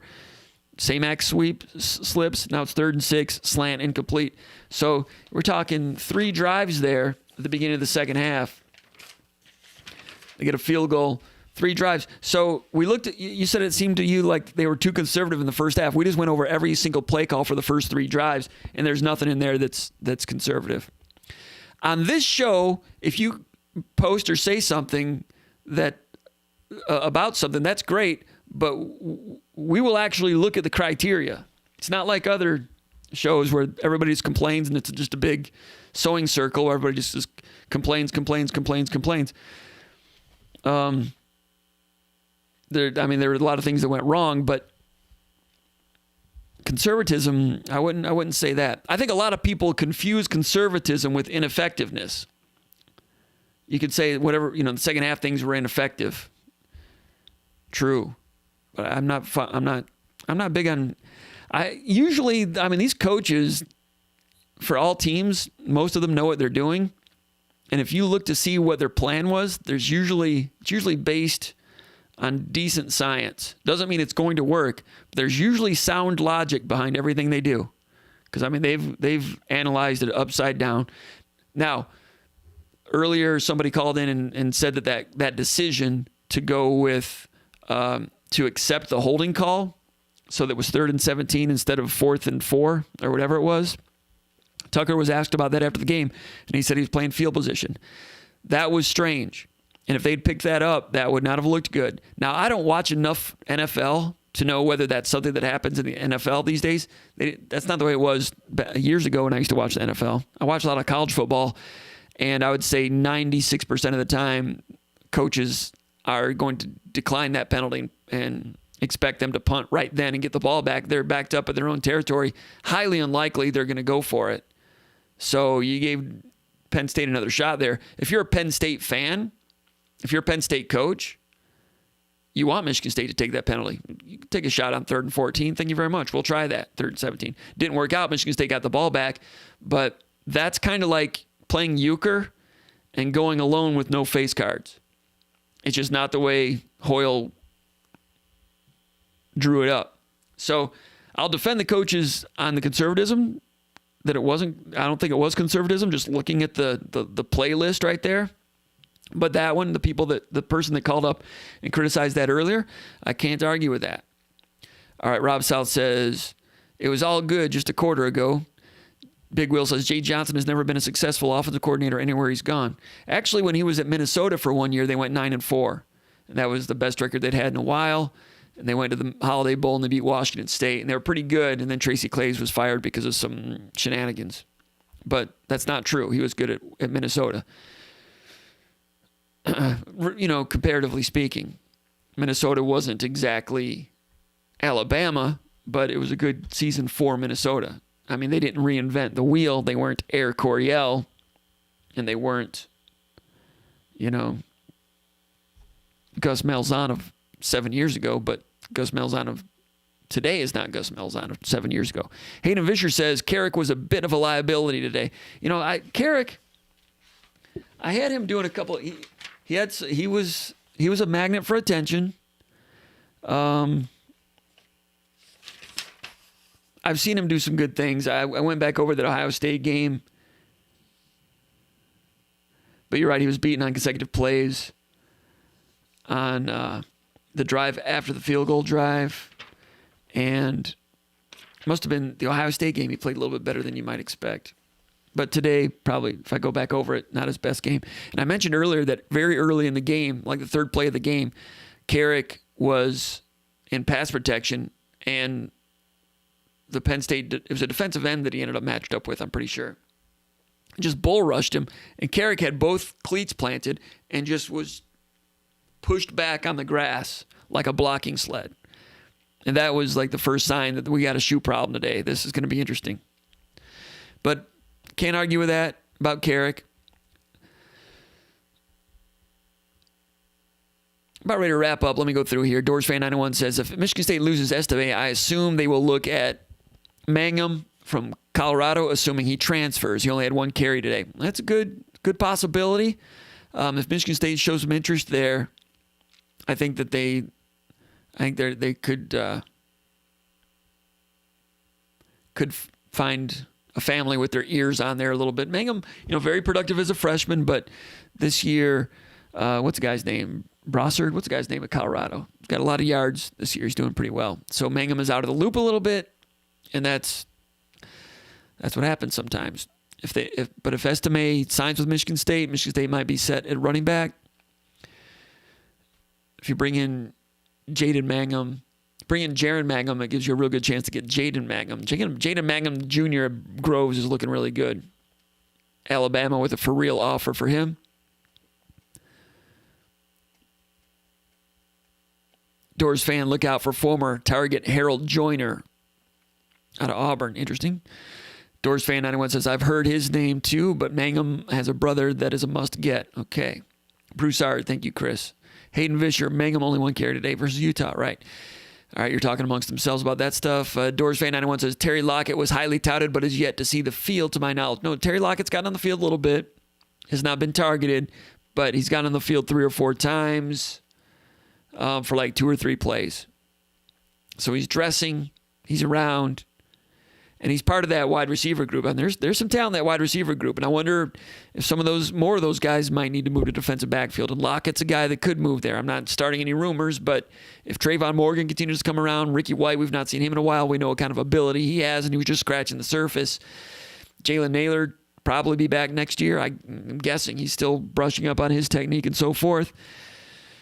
There's a few other, good young wide receivers. So Lockett's among them. Ian Stewart's moved to tight end. Now that's one wide receiver moving to tight end. We'll have to see how that turns out. But Ian Stewart, getting off the bus this year, I remember seeing him in some of the pictures that we took, just watching him in the first pregame against Rutgers. I was like, man, that dude's legs are bigger than I expected. And he was a big 6'3" guy that played physically on defense.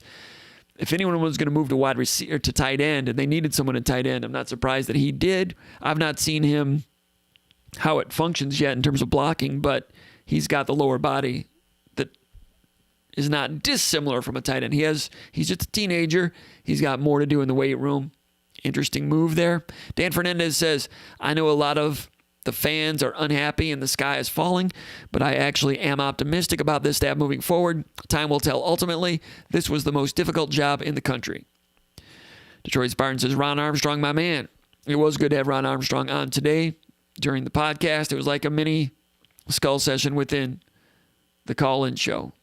Appreciate him taking time out to check in. Doors Fan 91 says, first and goal of the 4, and Hayward gets the call. Game over. Well, that was right around the time the game changed. And Michigan State was up 24-18 at the time, 21-18. Needed a touchdown there. You could feel it, right? I'm sure that if the coaches had that one to do over, they would hand the ball to someone else. And Hayward was good against Northwestern. Hindsight's 2020. Monday morning quarterback, armchair quarterback, all that stuff.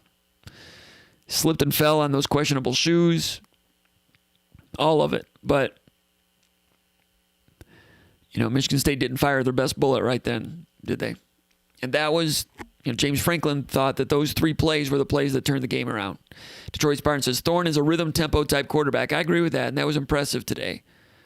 You can just feel that there were times when he was getting his pre-snap and that he knew that however many beats or how many foot plants, ball coming out, how many steps, where it needed to be, and he'd put it there. And some of those passes when he's completing 12 straight, it was tempo, it was now, it was confident. And that's not, he's played in 3 games, and it seems like all 3 games he's had like a streak of consecutive completions. I mean, for 2 years, 3 years, well, not for all the quarterbacks, but Michigan State, they've made it look difficult to get a string of completions together. And he comes out first 3 games, and he's done it in pretty much all 3 games. I'm not saying he's been great. He's been pretty good, better than I thought he'd be in all 3 games. and definitely a lot to build on there. Nolan Schroeder says, your confidence level in Hazleton and the 4-2-5 working in the Big Ten. Still putting it together. Still trying to figure that one out. And Penn State plays a 4-3, and they put number, is it 13 or 12? That big dude that Gilmore was talking about today, big linebacker. He was a 5-star, top 20 recruit, I think out of Texas, 6'3", 235. Big linebacker that's fast enough to play in the slot. So he's 6'3", 235, and he's playing essentially the same part of the field that Angelo Gross plays for Michigan State.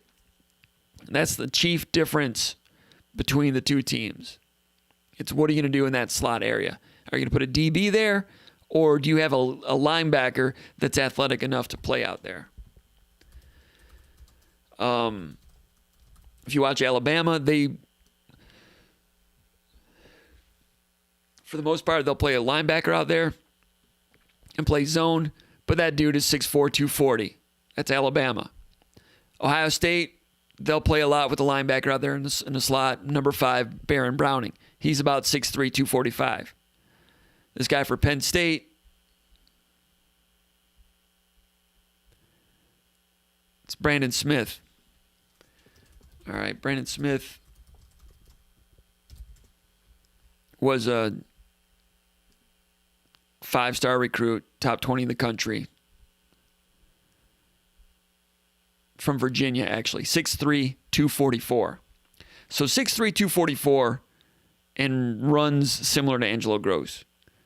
Baron Browning, about 6'3", 240, runs similar to Angelo Gross.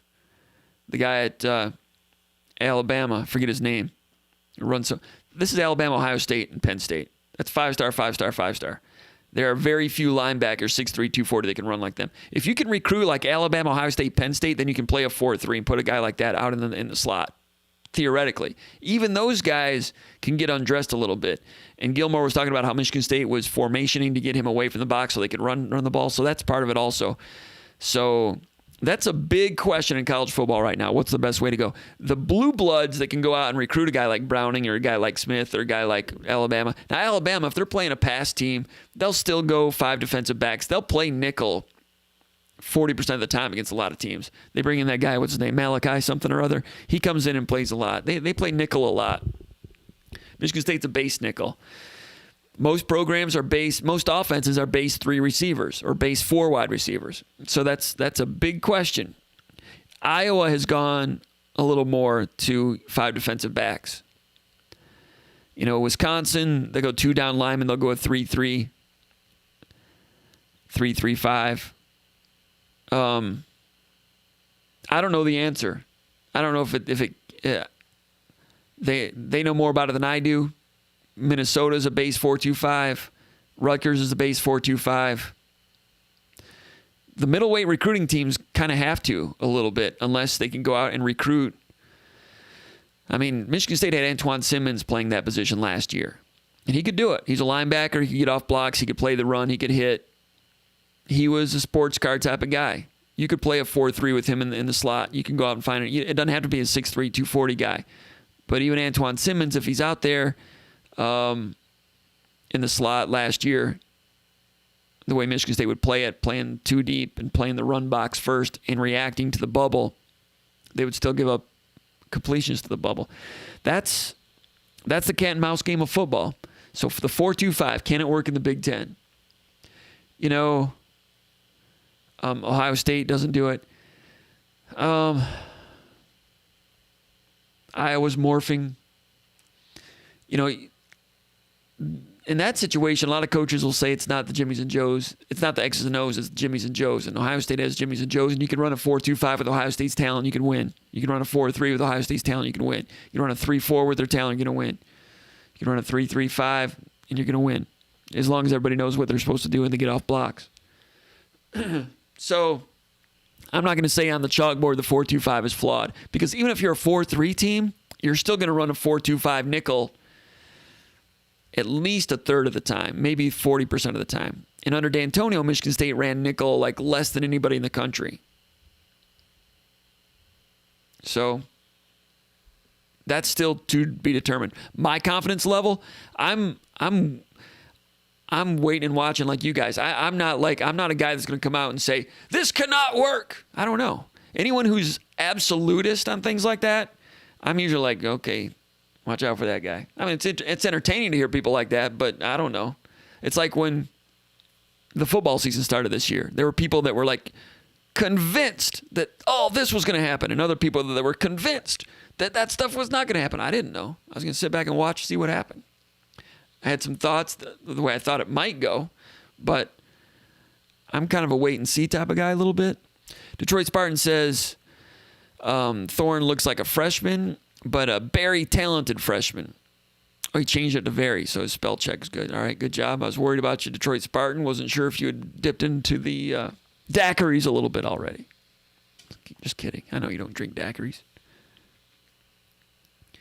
He drinks Kahlua and cream. Joking. That's another joke. Rise Aspect says, that pass to Naylor, though, thumbs up from Rise Aspect. Great to hear from Rise Aspect. The pass to Naylor on that deep post was nice.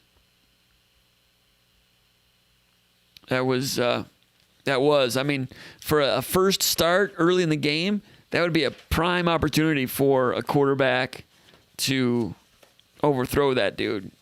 But he was cool, and he made it work. That was good. Detroit Spartan says, you could have just listened to MSU from day one. Yeah, he was saying that about Lombardi, and MSU is a guy that posts on our message board, and he's been pro-Thorne and anti-Lombardi all along. And again, I'm not anti-Lombardi. Good kid. He's worked hard. He's put in a lot of time and effort for Michigan State, for your school. He's worked hard. Hope he recovers well. Detroit Spartan says, Thorne made some fantastic throws today. Rise Aspect says, heck yeah. Hayden Fisher says, MSU knows all. Rise Aspect says, the 45 to Naylor, yeah. Detroit Spartan says, damn straight, Hayden. Detroit Spartan, smiley face. Detroit Spartan says, Rocky completely took us out of the Iowa and Indiana games. Okay, we were riding high there for a minute and brought us back down to reality. That's, they weren't his best moments, you're right. Detroit Spartan said, would love to see Peyton grow all season. Would have loved to have seen Peyton grow all season, especially a season like this. Can't argue with that. And, I mean, how much would he grow just from today's experience? How much better will he be next time that he can work with a first string for an entire practice week? How much can he grow going into a game knowing that he's going to start from the beginning? I mean, there could be considerable growth from this game to the next one, but we may not see that second game until next August. Seth Foreman says, ladies and gentlemen of Sparta, super sticker. Appreciate that from Seth Foreman. Detroit Spartan says, this year needs to end ASAP. Sound the alarm. I'm not going to kid you. I'm a little tired. Those pre-snap reads that we write at SpartanMag.com take a lot out of me. I'm not as young as I used to be. I've kicked the caffeine addiction a couple years ago. I don't know. Those are tough Thursday nights for me. If they don't have to play Maryland next week, I can catch a little more breath on Thursday. Maybe do a little more basketball or something. But I want to see Peyton Thorne play again. I want to see Jordan Simmons play again. I don't know. Seth Foreman says, when can we buy some Spartan Mag swag? Thank you for asking. I've been meaning to do that, and I've asked around about it, and I've not heard a lot of real good answers on that, because usually if you have shirts for sale, it's hard to... Everything on the internet that's like $30, and all the t-shirt companies, they keep all the money. Not that I'm like trying to be like Mr. Profit Margin, but if I'm going to charge $30 for a Spartan Mag t-shirt to you guys, I don't want, XYZ printing getting all your money.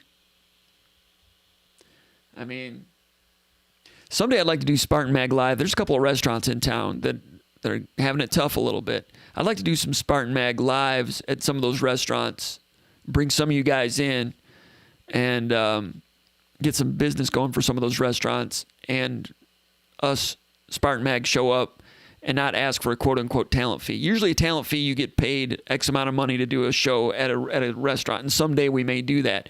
But when we get it started, I've got some places in mind I'd like to do it, and just go there and not ask for a talent fee and just see if we can bring in 15 or 20 you rascals in. You get you guys lathered up a little bit, run up a little bill, make some money for the restaurant, and no talent fee. So the T-shirts, in a roundabout way, would pay for that a little bit, but I'm getting too theoretical here. But I don't, $30 T-shirt to go to some other company. If it went to us,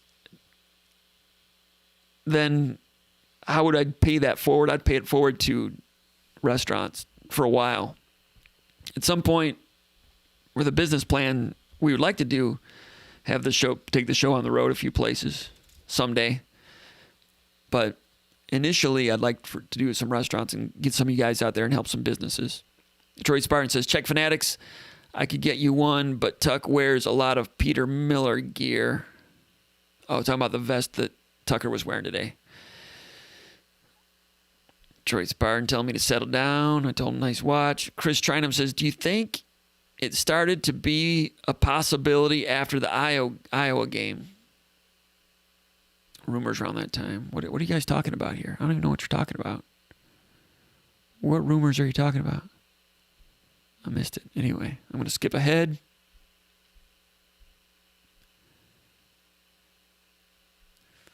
I think you're talking about the quarterbacks. Vischer says, I thought Nelson committed to Wisconsin fairly early. I can't remember. I remember talking to him a couple times. I remember talking to him, was he a junior? When he was over here at Breslin for the state championship game when Cassius was a senior, maybe. Asking him about football. At that point, Michigan State was still involved. But you might be right. I think he camped at Michigan State, and Michigan State did not offer. So soon after that, I think he felt the writing was on the wall. Then he committed to Wisconsin, and I think that was like a July commitment. After he camped at State, didn't get the offer. Big Will says, do you have an update on Jalen Hunt? Is he okay? Not okay. Did not dress today. And, he took that knee got wrenched pretty seriously in the Northwestern game, and he was having an excellent season. Gosh, good-looking redshirt freshman. So I not heard anything, but that'd be a real pleasant surprise if Michigan State played football next week and he were able to come back out. I'm not. I don't know. I'd be pleasantly surprised if there's anything good soon on that one. I mean, it's probably has some time. I've not heard anything. Back in the old days, D'Antonio would tell us if somebody was out for the season. We've not heard that, but we don't know if that's the way Tucker does things. Even when D'Antonio would tell people that you're out for the season, that also helps the opponent. Because right now, if the opponent, next week's opponent, if there is one, if they know they don't have to worry about number 89, then they don't have to look at his film to see what his moves are. So even if you say, like D'Antonio used to say, hey, so-and-so just want to let you know is out for the season. When you do that, even that is giving an edge to an opponent, just a little one. So when somebody's out for the year now with the new coaching staff, I don't necessarily expect that they'll tell us. Not that we need to know. Doors fan wonder if people want Nils to call. I'm going to tell Nils that you guys want him to call. He's been AWOL the last 2-3 weeks. He's been working hard too. Saturday's a work day for him. Tyler Miller says, with the season being over, what is Tucker's offseason going to look like? Is it much different than D'Antonio's? More aggressive with recruiting, more upfront recruiting. D'Antonio tried to be a little bit more of a finisher. He tried to get in on recruiting during camps and stuff. He recruited from the rear, which a lot of head coaches do. Mel Tucker is a head coach that's recruiting from the front. He'll be out front, making contact, social media, camps, all those things. So that offseason, you won't see it. You might see a little bit more on Twitter or something, but that'll be different. He'll play more golf than Mark D'Antonio did. D'Antonio didn't play golf.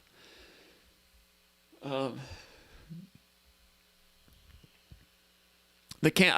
I'm not sure what they'll plan to do for camps. Last year D'Antonio was planning, before he retired, they were planning to have a Friday Night Lights camp like Ohio State does. They were going to have a nighttime camp in the stadium, like a T-shirt camp for recruits, but do it at night. And then D'Antonio retired, and that was canceled. So would they revisit that idea? I'm not sure. Tucker will have it all laid out what he wants to do. I'm sure he's probably thought about it, and you'll know when I know. I've not heard what the plan's going to be in the offseason. I'll say this, that if there's a sound mind, sound body camp, last couple of years they've had it at Grand Valley State. Last couple of years Michigan State did not send a coach to it because Michigan State was having those squabbles with Curtis Blackwell. Now that that's over, if there's a sound mind, sound body camp, I kind of expect Michigan State's coaches to be there. You know, Kevin Vickerson is an analyst with the Michigan State staff to an extent. I don't know what the contract is. I don't know if it's voluntary. I don't know what's going on with, but he's with them. And Vickerson's a Detroit guy, and he's been affiliated with. You know, he would work with Sound Mind, Sound Body as a counselor a little bit. Spoke a couple of times. So I think that that's one difference. If and when there's a Sound Mind, Sound Body camp, if coaches are allowed to go, as they have the last couple of years, I would expect Michigan State coaches to go there. For instance, when it was in Grand Valley 2 years ago when Julian Barnett was there as an unrecruited player, Michigan State did not have coaches there. But Ohio State did have coaches there. And Ohio State was trying to flip Julian Barnett at the time. And they had boots on the ground. Tyler Miller says, our Doors fan says, fun Doors fact. On this day in 1970, the Doors will play their final concert together with Jim Morrison in New Orleans. Thank you, Doors fan 91, for that fun fact from 1970 about Jim Morrison and the Doors. Tyler Miller says, like, give a few days off and then back to practice in winter conditions. Oh, okay. Oh, I hear what you're saying. Like, what are they going to do, like, now that the season's over? Well, the Big Ten, they're going to be real careful with these guys. Because once the season is over, they really want everybody to rally academically. That's a time to really... Usually you're getting ready for finals, but finals are going on right now. So the season has been pushed. That's another thing I didn't even think about. Final exams, I think, were this week. Usually this is the week after the Big Ten championship game. This is the week before you begin bowl practice. This is like the week when you cram. I don't know when these guys crammed. I didn't even think about that. It's kind of sad. I'm kind of angry at myself about that. Because they call these guys student athletes, and a lot of people snicker about it. I don't snicker about that. I think it's real in some programs more than others. And a fan base should not be in favor of sweeping all that under the rug like North Carolina did. It's terrible. Big June doesn't seem to like Mel Tucker. Mr. Bowman says, I'm very late, guys. Sorry, that's a demerit for Mr. Bowman. Hayden Vischer says the finals are next week. Okay. So they'll cram next week. In that regard, I don't know. How do you get ready for a game next week and final exams? At some programs, like I say, it's swept under the rug. Who cares? But that's not the way it's been here. Really, John L. became a stickler on academics a little bit. I think beginning with John L. became more serious. Saban for a while, kind of.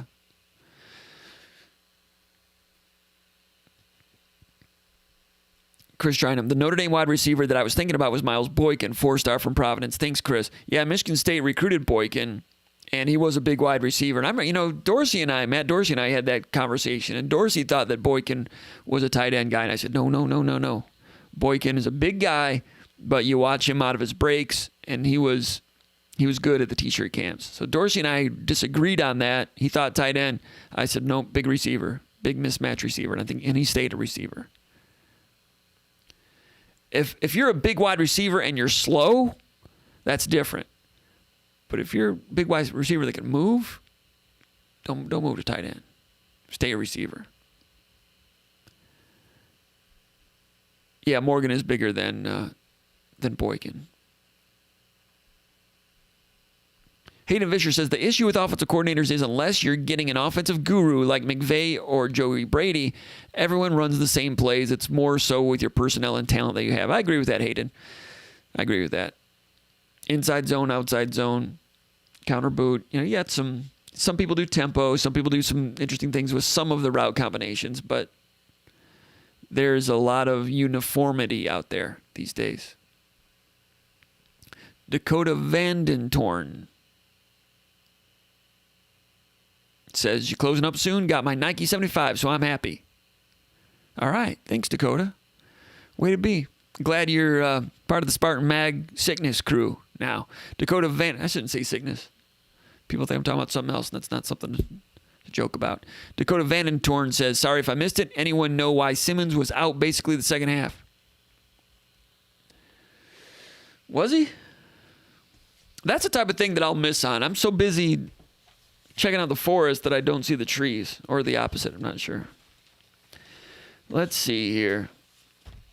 Second half.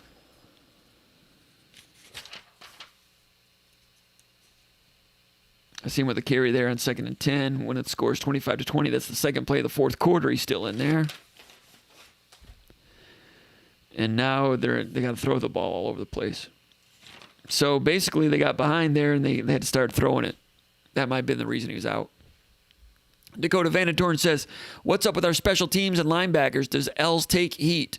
One of the units that has not gotten better at all this year. It's a good point. Good point. Punt coverage, giving up 2 punt returns for touchdowns. That's rare. That's not good. That's not good in any language. Linebackers, of course Antoine Simmons is good, but Noah Harvey was solid at the end of last year in the old system, trying to get his feet settled in this system. He's been better than he was earlier in the year, doing his best. 6'4" guy with some size there. Hasn't been real quick. I don't know. It's a good question. Seth Foreman says, has blocking improved for Collins? He has much better upside than Hayward, in my opinion. I'd agree with that. And Collins showed some progress last week against Ohio State, and I thought that was going to open the door for him to get more playing time from that point forward. Then today he goes out, gets 1 carry, loses 3 yards. So, not sure what happened with him this week in practice, but I agree, better upside. I agree with that. Dakota Vandentorn says, can LSU kick a field goal winner with this fog? It's getting worse.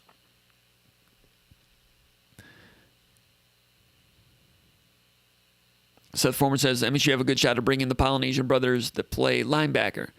Yeah, I think Michigan State's got a real good shot to get, let me see, I always forget how to pronounce that guy's name. A dude from Bishop Gorman. Ma'a Nauteote. It starts with a G, but it's pronounced Nauteote. And his brother, playing at USC, is transferring. And I think Michigan State's got a real good chance on Wednesday to get Ma'a Nauteote. He's more of a bigger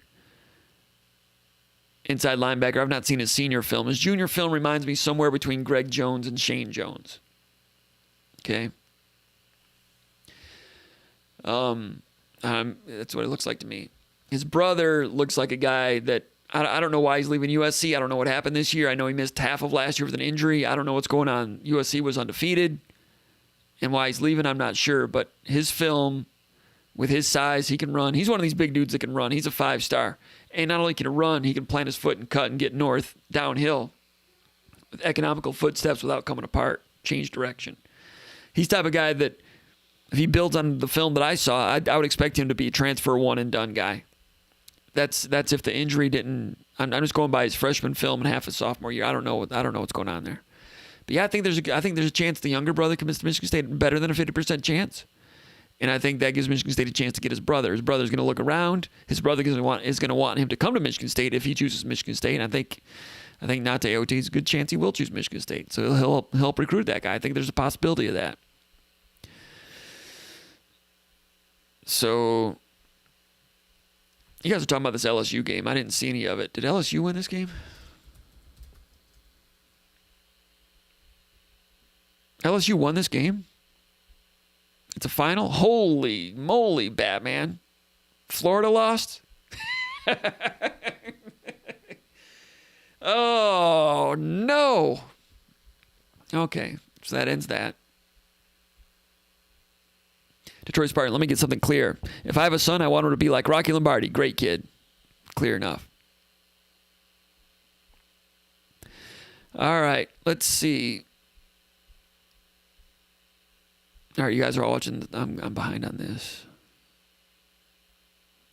Yeah, Foreman says we'd like to have Dorsey call in. That would be a good idea. He'd have some great insight too. Yeah, we'll have him coming in pretty soon. LSU won. Okay, that's gonna do it. We're gonna wrap it up. Been talking for 2.5 hours, people, and I got some work to do. I was gonna do a couple other things. See if I can put a .comp together. I don't know, got a basketball game in 13 hours. All right. Anyway, appreciate it. What's this? So it is over, right? Anyway, I'm going to go. Appreciate everybody checking in. Appreciate the support. Check us out. Give us a thumbs up. Give us a like. SpartanMag.com. We need more subscribers. Appreciate everybody checking us out here. Postgame Call-In Show. If there's a game next weekend, we'll do it again. And we'll start getting some of these things going. Call-In Show morphed in with recruiting and Michigan State basketball. And we'll just keep doing it and have a lot of fun. My name is Jim Comparoni from SpartanMag.com. Thanks for checking in on us. Go over to SpartanMag.com. Check us out over there. Everybody else, happy holidays. Have a great weekend or have a great week. If you're watching this later in the week, happy holidays from SpartanMag.com.